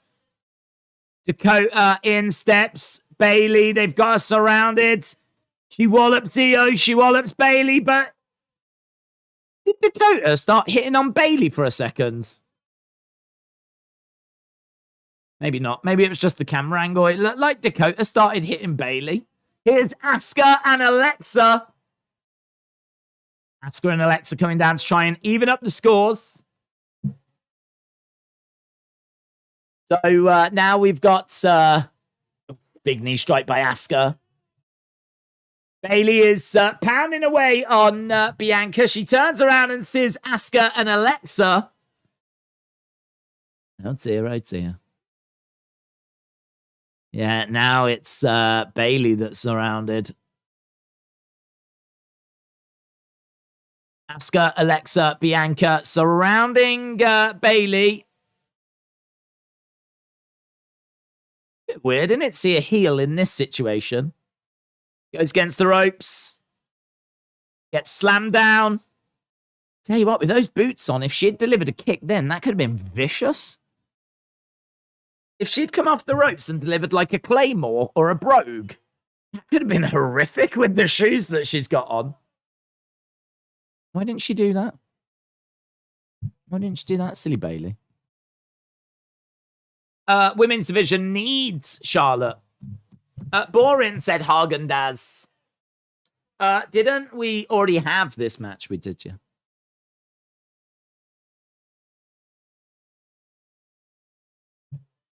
Right, so Bailey and Damage Control surround Bianca. Asuka and Alexa level the playing field. Right, we just saw that Moss is backstage. I haven't seen him in a hot minute. Ding dong, hello, this is boring. We all know where this is heading. Right, Bianca beats Bailey. I was going to say Bailey, it's Sonya.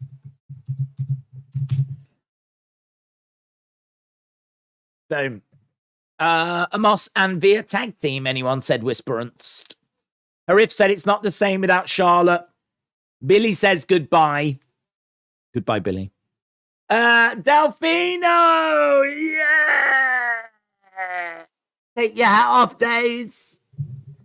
Hat off, hat off, hat off, hat off, hat off. Delfino, shout out to you. Great friend of the channel. Delfino's got a one-track mind. Is just solely, purely focused on me taking my hat off. That is it. That's all Delfino exists for. The only thing he lives for. Pedigree Wrestling Fit. Hat off, hat off, hat off. Oh, not the hat freak. The hat freak. Delfino, the hat freak. Hat freak, hat freak, hat freak. LB said, I think the name Damage Control is the answer to Vince messing up the women's division. You can't love Charlotte but hate Bianca. They're booked the same. Interesting, isn't it? I mean, I love both, so. Taino Emperor said Damage Control and Bloodline team up with all the golds in WWE. Damage Control and Bloodline. Can't see it, to be honest. I mean, they can both. One can run the men's division, one can run the women's. I don't know that they will join up. Well, it could be a nice little moment where they acknowledge each other. But saying that, I'd have to think that it's got to be a chance maybe Naomi joins the Bloodline. I think she'd be good in the Bloodline. Cobra said, ha on, ha on, ha on. Yeah, look at this. We've got two factions now. Got two factions. We got the hat off faction and we got the hat on clan. It's we got a faction war going on at the moment. Absolutely incredible scenes. Beastie Boy said Triple H started good, but he's got boring. No decent storylines, no decent feuds for the fans to really sink their teeth into. Pants off, pants off, pants off. Yeah, oh, wow, we got three factions. Team hat on, team hat off, team pants off. Kieran said you should do a poll for the hats. Do a poll for the hats. Why is it always the hat, says Kieran? Hayden's team hat on. Team hat on. Honestly, Cody could take on the entire bloodline. He took down Seth with one arm. A guy who nearly beat Roman Reigns at the Royal Rumble. And that's true. That's true. Wasn't crazy about that result. Great match, though. Right, we are going back. How long we got? We got 47 minutes. Guys, if you want Priority Pass, there's a QR code on screen right now. Right now. It's in San Antonio as well. HBK. HBK. If you want Priority Pass to the Royal Rumble. If it was body shamming, I would say the same about the other heavy ladies. As I said before, they can handle their own weight in the ring. It makes Bayley unreliable and highly likely to hurt. What's going on with the screen? I've just got like lines on screen. What these production botches? Oh, we've lost the picture. We've lost the picture.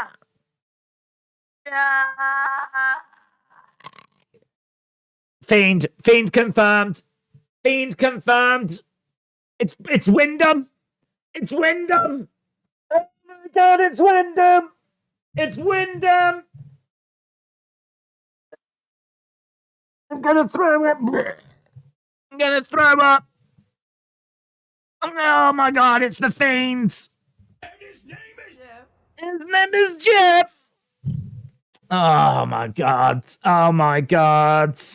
Woo! Can't believe it. Can't win. Wyatt 6. Wyatt 6. He's here, guys. He's here.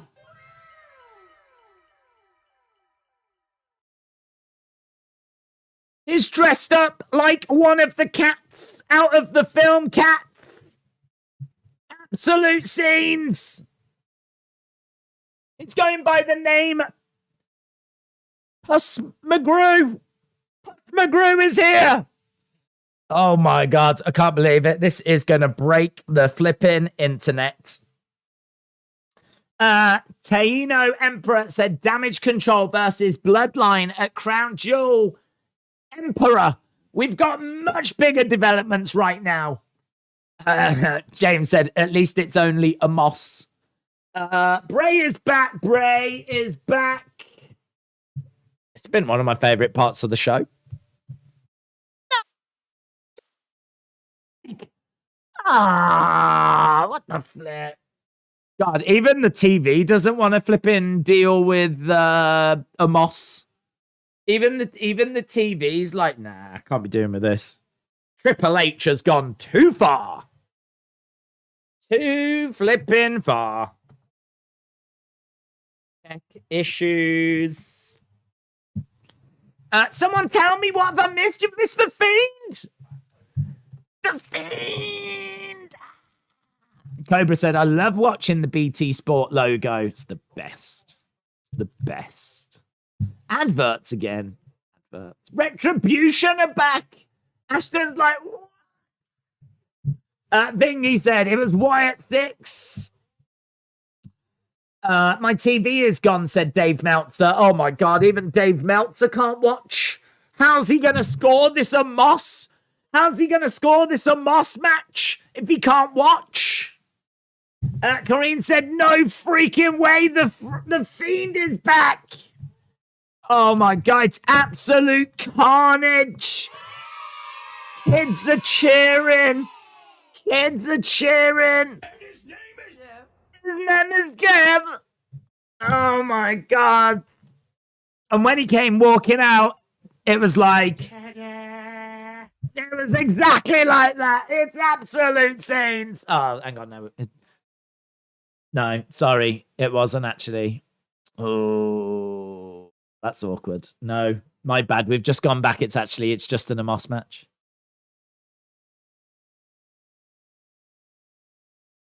I thought it was the Fiend. I thought it was the Fiend.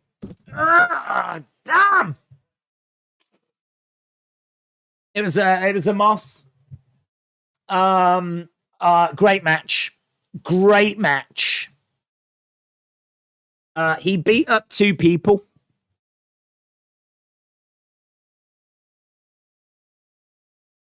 I was seeing Edge and Ray. Match of the year. So good. 5 stars. 20 stars. 25 stars. On this day, I see clearly. But not really. Thanks to BT Sport.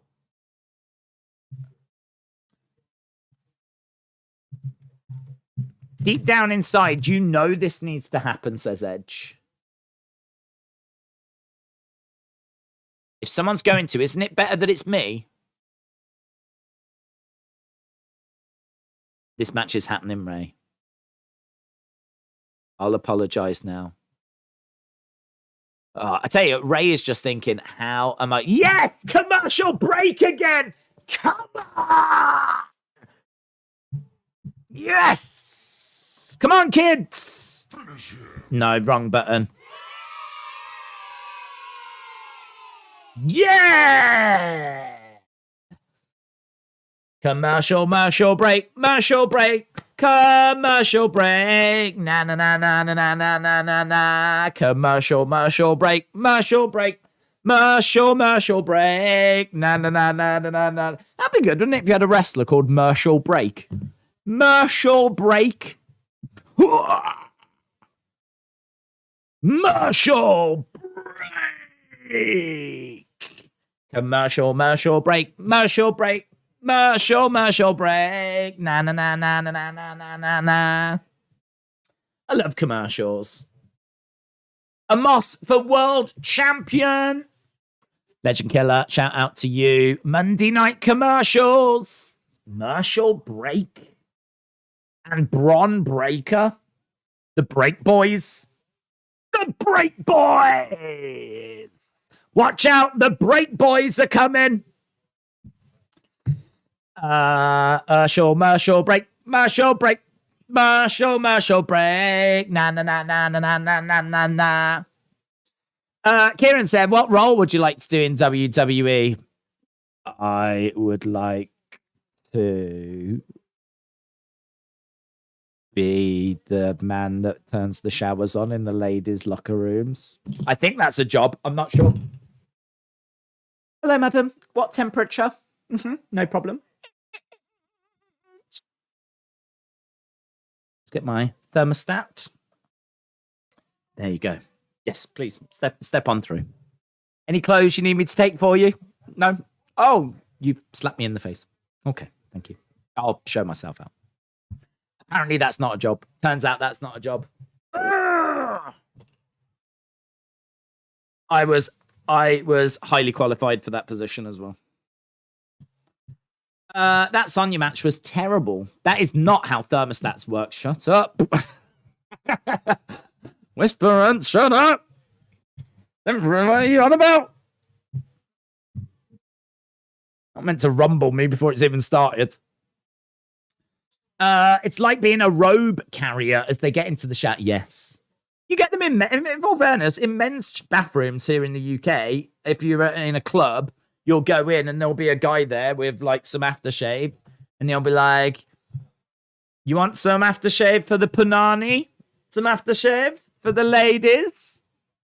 And you're like, no, I'm all right, thank you. I'm all right. Sometimes they just spray you with it and they're like this. And then like you feel obligated to give them some money. I don't want to do that, but it'd be similar to that. I don't know if you have that in America. We have it here in the UK. Oh, they're saying that. I don't know if we do anymore. I mean, it's been a long time since we went out because of the pandemic.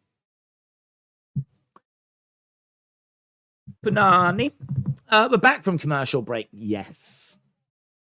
Being serious, what do you think the technical difficulties were? I think it was a technical difficulty. There's been a few. In fact, there's been a few little botches and things. I genuinely don't think it's got anything to do with Bray. I just saw Wyatt 6 attack Otis here in Edinburgh, says Harry. I can believe that. 37 minutes to go. 37 minutes to go. WWE Fan 1000 said, I enjoyed the Bianca match. Bray needs to let Dominik go. I think he's just literally thinking to himself, what am I going to tell the wife? Simple as that, innit? What am I telling the wife? I don't think he really cares about Dominik. I think he cares about not getting beaten up when he gets home. Days, please acknowledge this is the greatest night in the history of our sport.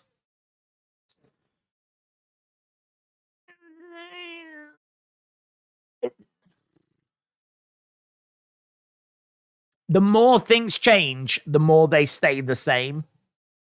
That's what I'm going to say about this Raw. Days, let me get a whisper out. Days, Ray will turn heel soon, says Darren Guy. The Moss had a match against Jobbers, turn channels and put it onto USA. I'm not in America. I don't have USA Network. I don't have stupid USA Network. There's someone in the background.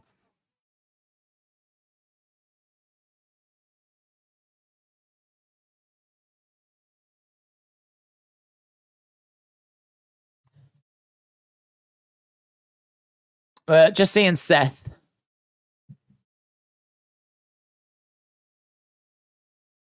That Bibbs is Bibbs. Bibbs, man, he's looking good. Bibbs is looking good. It's a random person just up against the wall, you know. I could definitely see that being a talking point. I don't know if it is a person. Looks like a person. Lashley, Bibbs is here.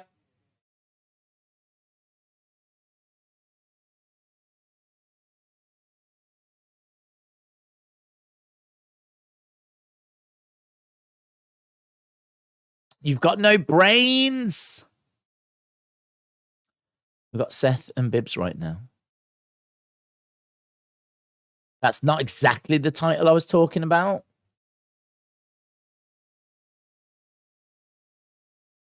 But I would gladly take that off your, I think he said shoulder. Next week, you versus me. For the United States title. Bibbs against Seth next week. Bibbs against Seth.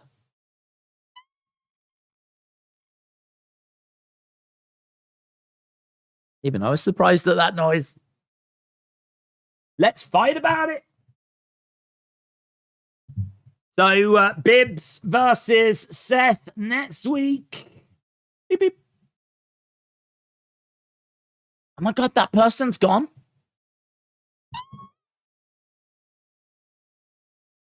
That person's gone.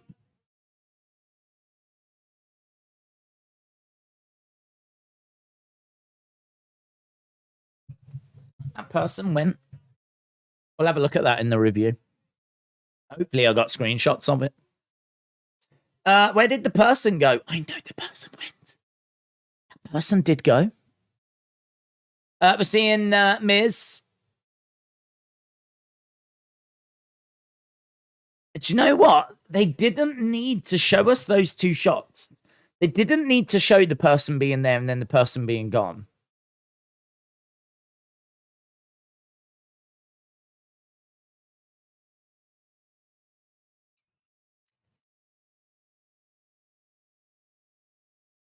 Hi, babies. Oh, Miz and his babies.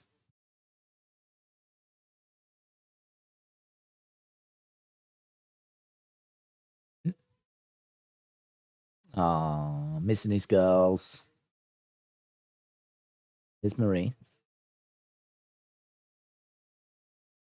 Hey, look at the picture in the background of Miz and Maurice. That paints him. This is nice. This is the kind of thing I was talking about. These kind of like more personal vignettes. Is this about the freak? He's never coming here. We've got a gate with a security guard. We've got an alarm system. Miz is scared. Miz is scared. Miz is a scaredy cat.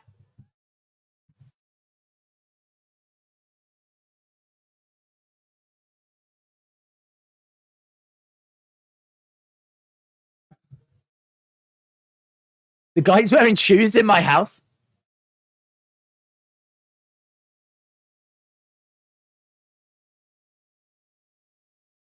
Don't say his name. Anyone else looking at the window waiting for him to arrive?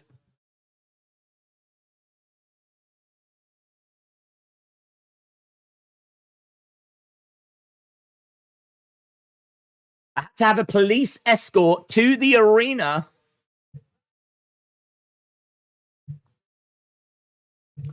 Say his name in my house. He's very upset. Very upset. But yes, he was still able to get in.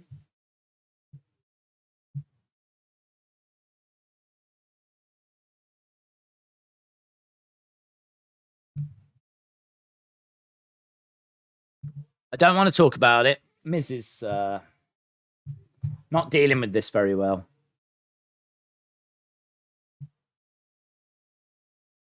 He's in the footrest. There's Maurice, looking lovely. She looks great. Let's go, let's go, let's go. Ma Miz. Ma Miz. There's a sign that says Ma Miz.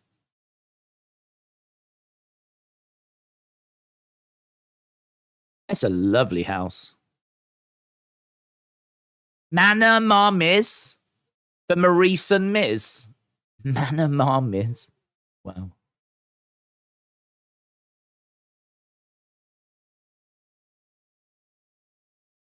Who's looking after the kids? Are the kids in the car? None of you had better be here by the time we go out. And there is Loomis in the house. And he's drawn a lovely picture of Miz and Maurice. Miz and Mrs. and their children.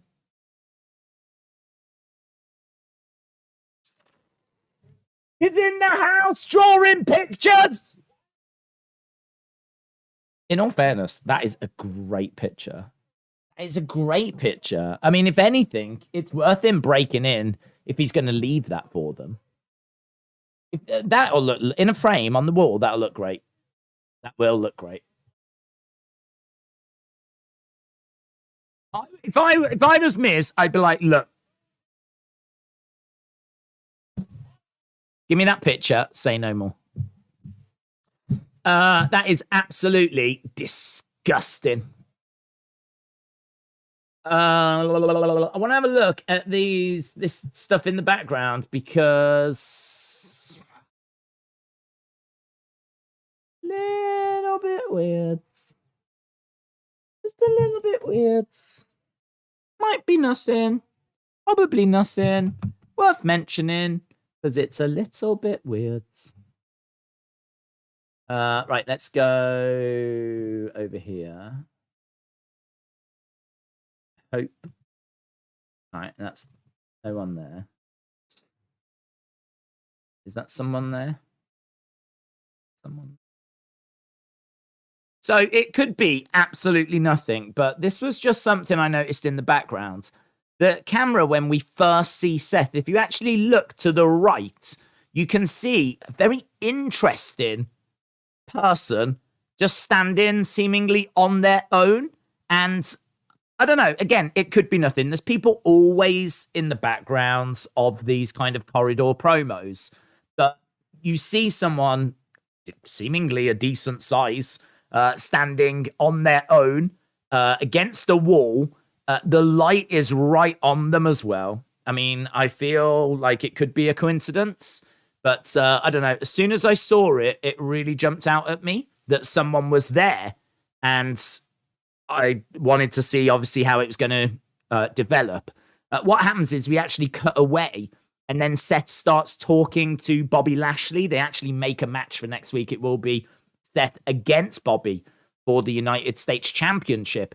What's really interesting is we could have just ended with those two finishing their conversation, but they actually choose to go back to this shot. They actually go back to Seth on his own. And what you can see is, you can see here, look, he's gone. He's actually gone. So, yeah, he's not there. So that is, oh man, the alert kind of got in the way. Let me see if I can explain it again for those that didn't catch it. So here you can see Seth, and to the right you can see that that mystery person. Again, people are always in the background, so that could be nothing. I do have to stress this because I don't want to be over reading into something. That could be nothing, but he's in the background. And then what we do is we see Seth talking to Bobby, and then we cut back. And when we cut back, that person has gone. Now, I think it's really interesting that that blue light is on them. It really feels like they're being highlighted. It really feels like they are being showcased in a way. I have to keep saying it. I'm not saying that this is something. I'm just saying that it's really interesting. It's really interesting because normally people are in the background. They're, you know, in the distance doing some work, chatting away to someone else. This person seemingly is just, I don't know what they're doing. I don't know if they're on a phone. I don't know if they're just standing there. But clearly they're there in the background. Steph then talks to Bobby, sets up a United States Championship match for next week. And then when we go back, that person has gone. So could be some, could be nothing. Just wanted to showcase it just in case we see more of that in the future. I can't say I've seen that before. There's always people in the background. That one I just thought was, the way it was filmed, the way it was framed, I just thought that that was very, very interesting. Let's try and go to that super chat. Super chat. Cynthia, shout out to you. Cynthia with a sad, glum-looking controller. Sorry to see that. I don't know if that's a sign of anything. Have you hurt your gaming hand? I don't know. Do you even have a gaming hand? I don't know. Please respond. Cynthia, shout out to you.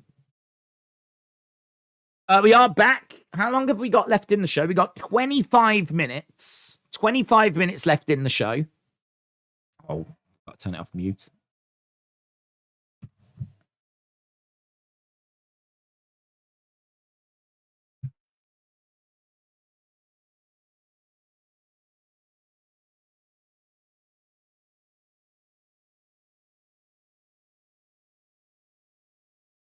Right, we are seeing KO and Theory.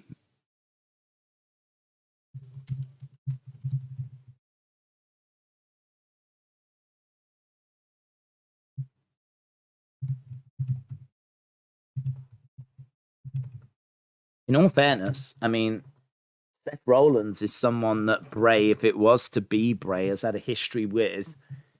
If he was on the verge of coming back, this is the kind of way that you could build him up. I do think that Bray is coming back. I don't want to get stuck into the whole, is it Bray, all that kind of stuff. I just think that's interesting. Could be nothing. There'll be loads of people out there saying, nah, that's nothing. And that's fine. And it could be nothing, but it's interesting enough.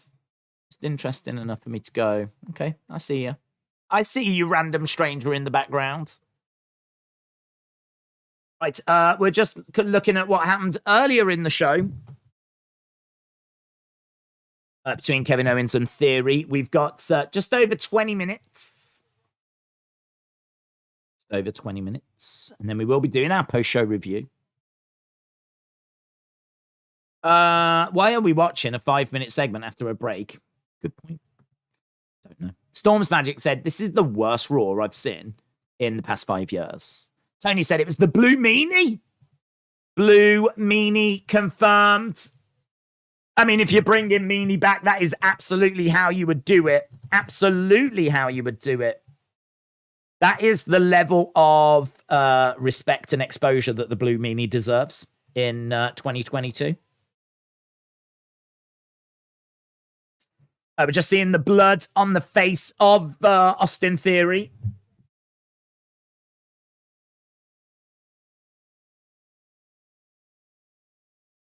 Okay, Austin Theory is going to be taking on Kevin Owens next week. So that's been confirmed. Austin Theory against Kevin Owens.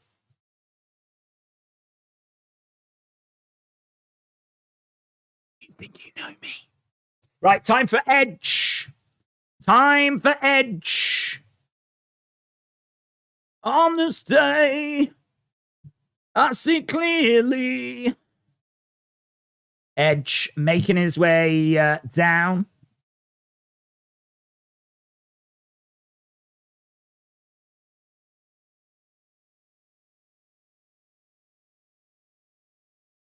Me.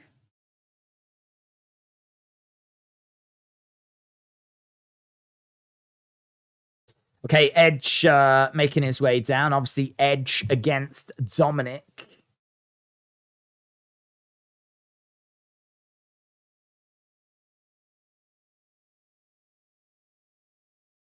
WWE Hall of Famer, Edge.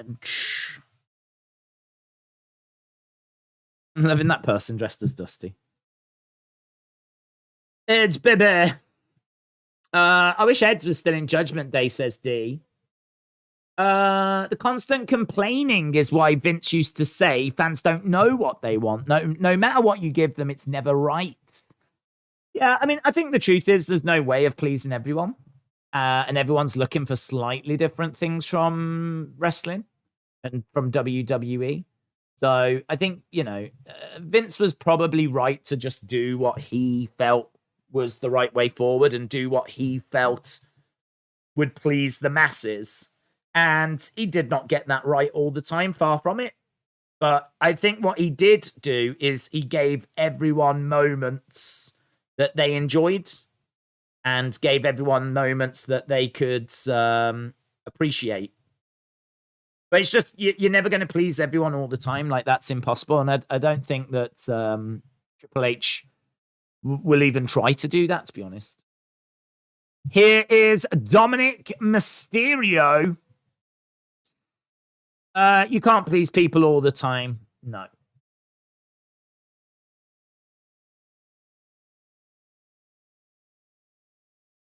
It's a story as old as the Bible. Dominik Mysterio making his way down.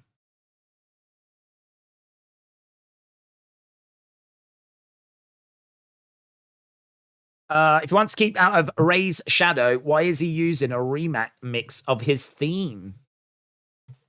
That's a good point. Dominik Mysterio versus Edge.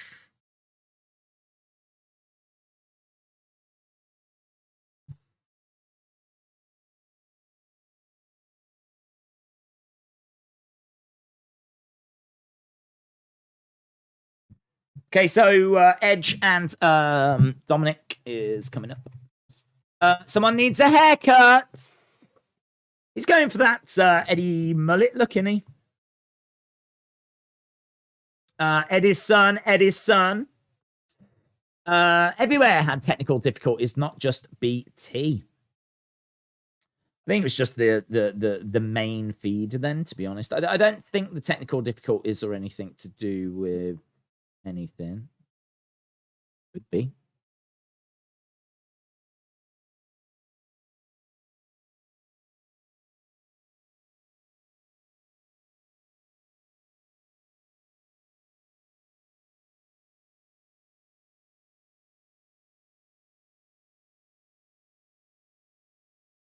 How did you miss Loomis outside the window? When? We saw Loomis. He drew a lovely picture. In fact, he could have his own kid show. He should have his own kid show. They should put him on WWE Kids. Learn how to draw with Dexter Loomis. Right, we are underway with Edge and Dominik. What if in a promo, Dom says to Ray, I'm not even your kids, I'm a Guerrero. Right, we've got Dominik backing over to the corner. Picked up, slammed down by Edge. Goes over to his pappy. Look at me. Remember? Your dad believes in him more than he believes in you. I wish they had different ring gear for Dominik. That ring gear sucks. That ring gear looks rubbish. I mean, it's black and purple. I mean, the color scheme makes me think a little bit Undertaker, but I don't know. It's not flattering ring gear, is it? That Pappy's disappointed here. Oh, now Dominik's drop kicked out the ring. Oh my god. It's like a man against a child. Pappy is shouting at Dominik. Edge on the outside, hurling Dominik into the barricade. He's going to beat some sense into him. Going to beat some respect into him.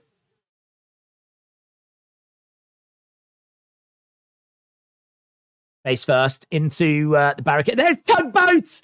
Yeah! Tugboat! Tugboat in the background. Days, keep in mind, the person behind Seth, a similar thing was done with Corbin a few weeks ago. Person came out the door at a production truck. Did you notice that? I did.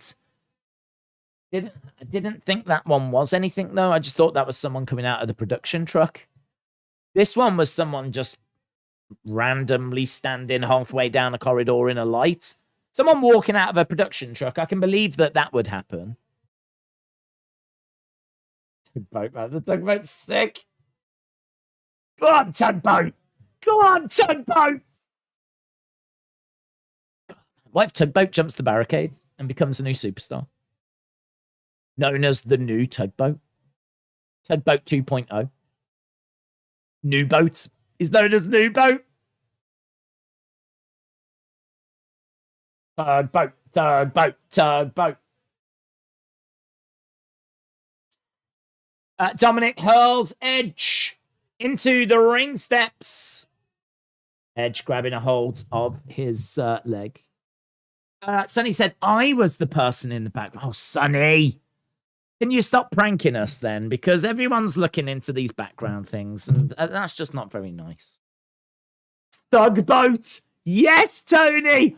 Thugboat. Thugboat. Thugboat. That would be great. That would be great. LZS said, I think they need to ask Vicky Guerrero if she's okay with Dominik changing his name to Guerrero. If they do, because I think it'll be disrespectful to Eddie if they don't get his wife's permission. Fair point. I want Vicky to go down and help her son. I've been a fan of Edge since day one. That's not very long. Day one was only earlier this year.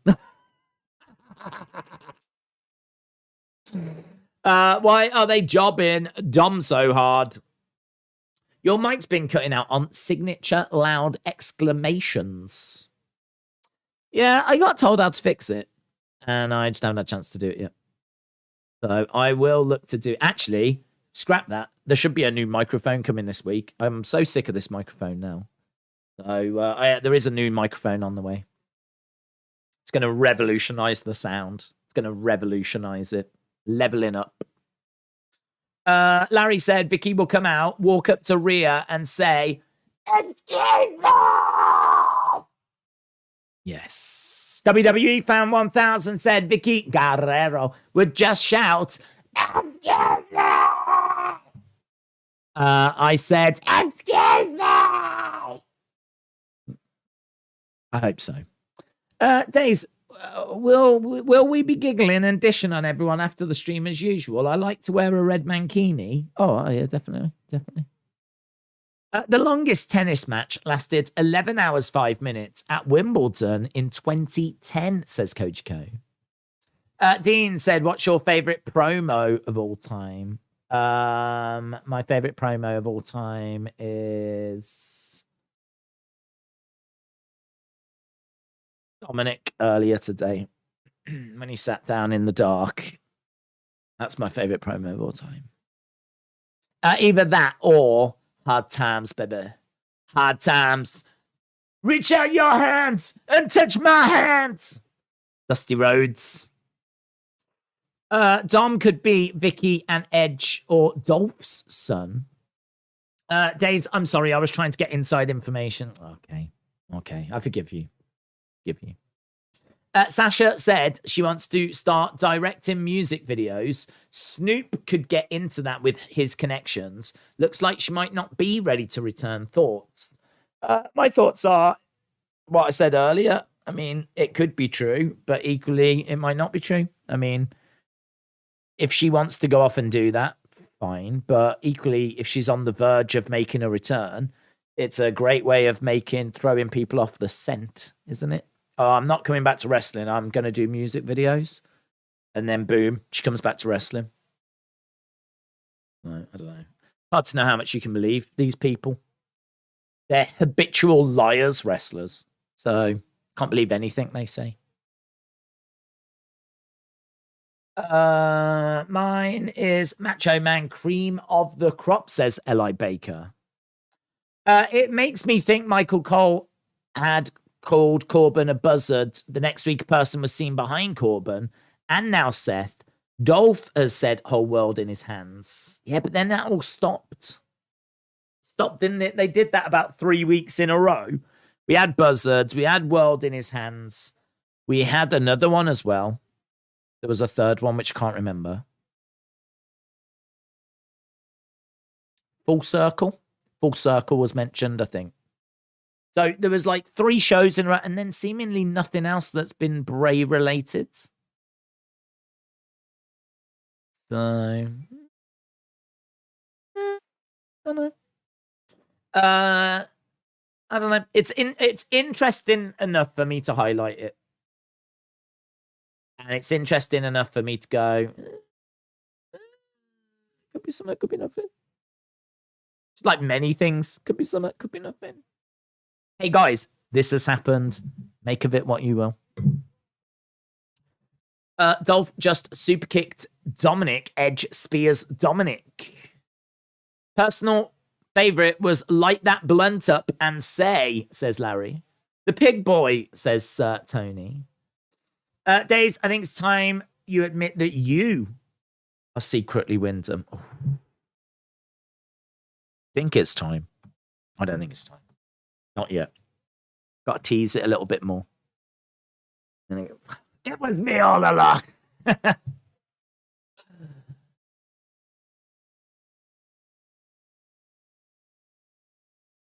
Right, Dominik going up to how long we got? 9 minutes. It's not very long, is it, friends? The shortest serving president was William Henry Harrison. He was only president for 31 days. It's hardly worth it, is it really? Dominik gets caught. Braun versus Amos would be a good match, said WWE Fan 100. Liam said, I could see so much strange happening in the Fatal 4-Way.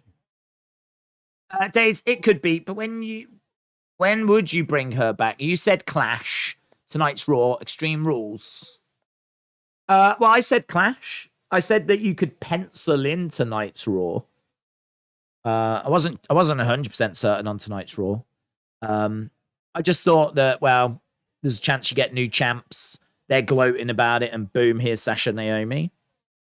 But I wasn't like 100% sold on that. I was feeling pretty good about Clash. So I don't know. I really don't know. I would have thought Clash. And it's hard to see now because even Extreme Rules is like, what, 20,000? Are you going to bring Sasha Naomi back on a Raw? I mean, they feel like a SummerSlam return, really. Or a Clash return. So, yeah, I can't give you a date. I genuinely don't know. Shoulder up by Edge. Who is your pick to win the match between Edge and Dominik? I pick Edge. Yeah, I mean, look, on the ability, you'd go Edge, but there's a whole Judgment Day that could get involved here that might end up costing Edge. I think that Dominik needs to win this. Dominik should win it so that he can gloat about it.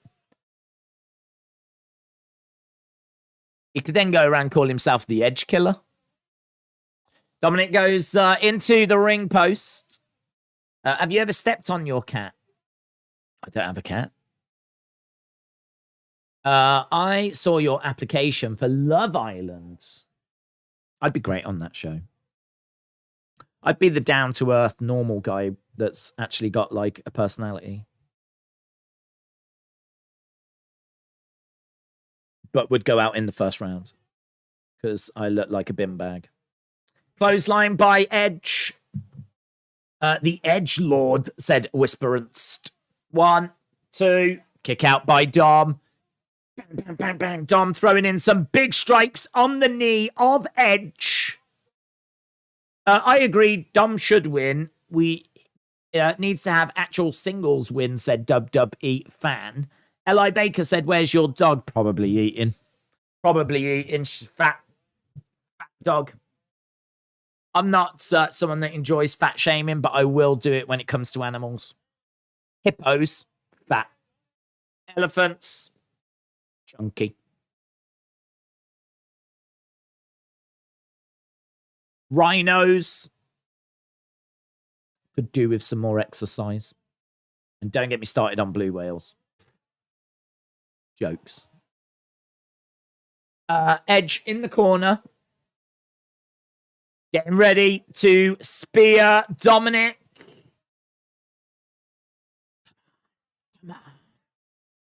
Charging over. Oh. Dominik goes in between the legs. Single leg Boston Crab by Dominik. Dominik did a good thing.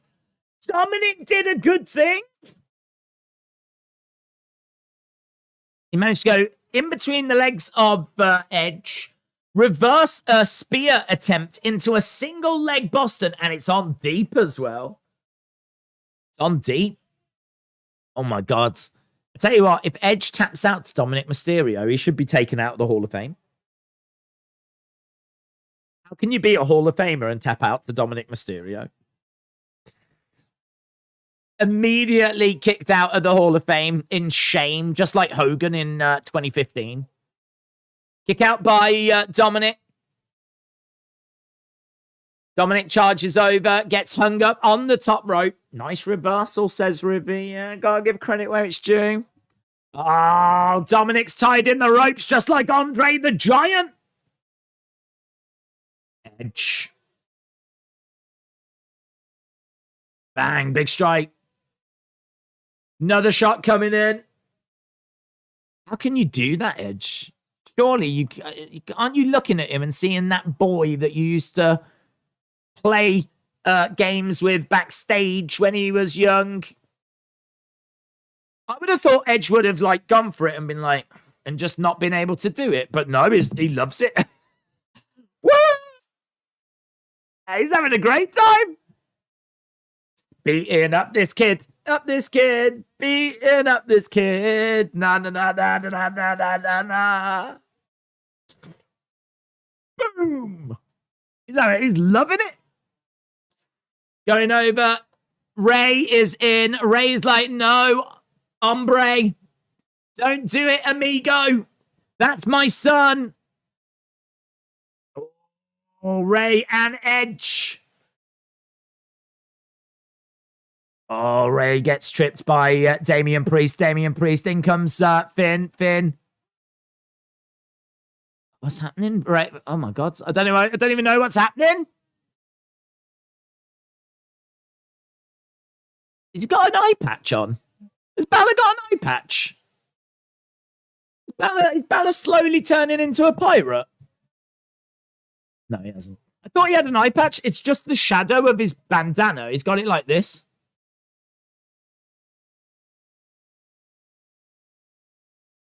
Going after, yeah, it's been a right cluster. What a flipping cluster. Pappy with a chair shot to the back of Edge.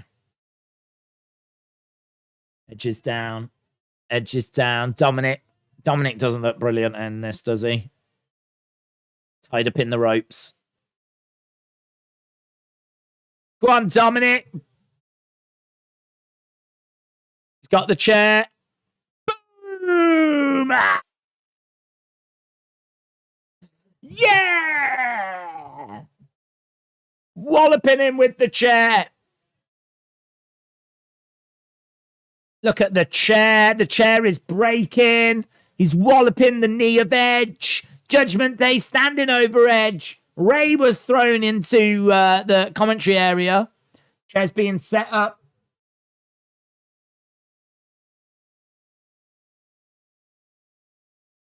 Make him humble. Make him humble.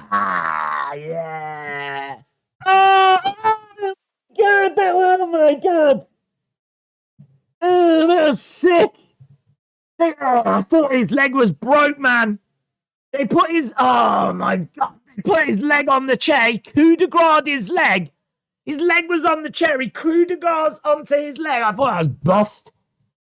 Oh, that was busted. Damn, that looks sick. That looks sick. They just put his leg on the chair and he coup de grace his leg. And his leg looked like it freaking buckled. Oh my God. I just saw the replay. Oh my God, man. I swear, that looked like it broke. It looked like it broke. Oh, man. I was all for making him humble. I didn't want him to be humbled that much. That was sick. That was sick. That was sick. I hope he's all right. Like, legit, I hope he's all right. If he is all right, that is as good as that could have looked. We're looking at the replay right now. The coup de grace. Oh my God. Nah, humble him more. I don't think you can't humble him more. You can't humble him more than that. You can't humble him more than that. He's been humbled. Even I will say he's been humbled there. If anything, you might have humbled him too much. We might have gone too far. We might have gone too far.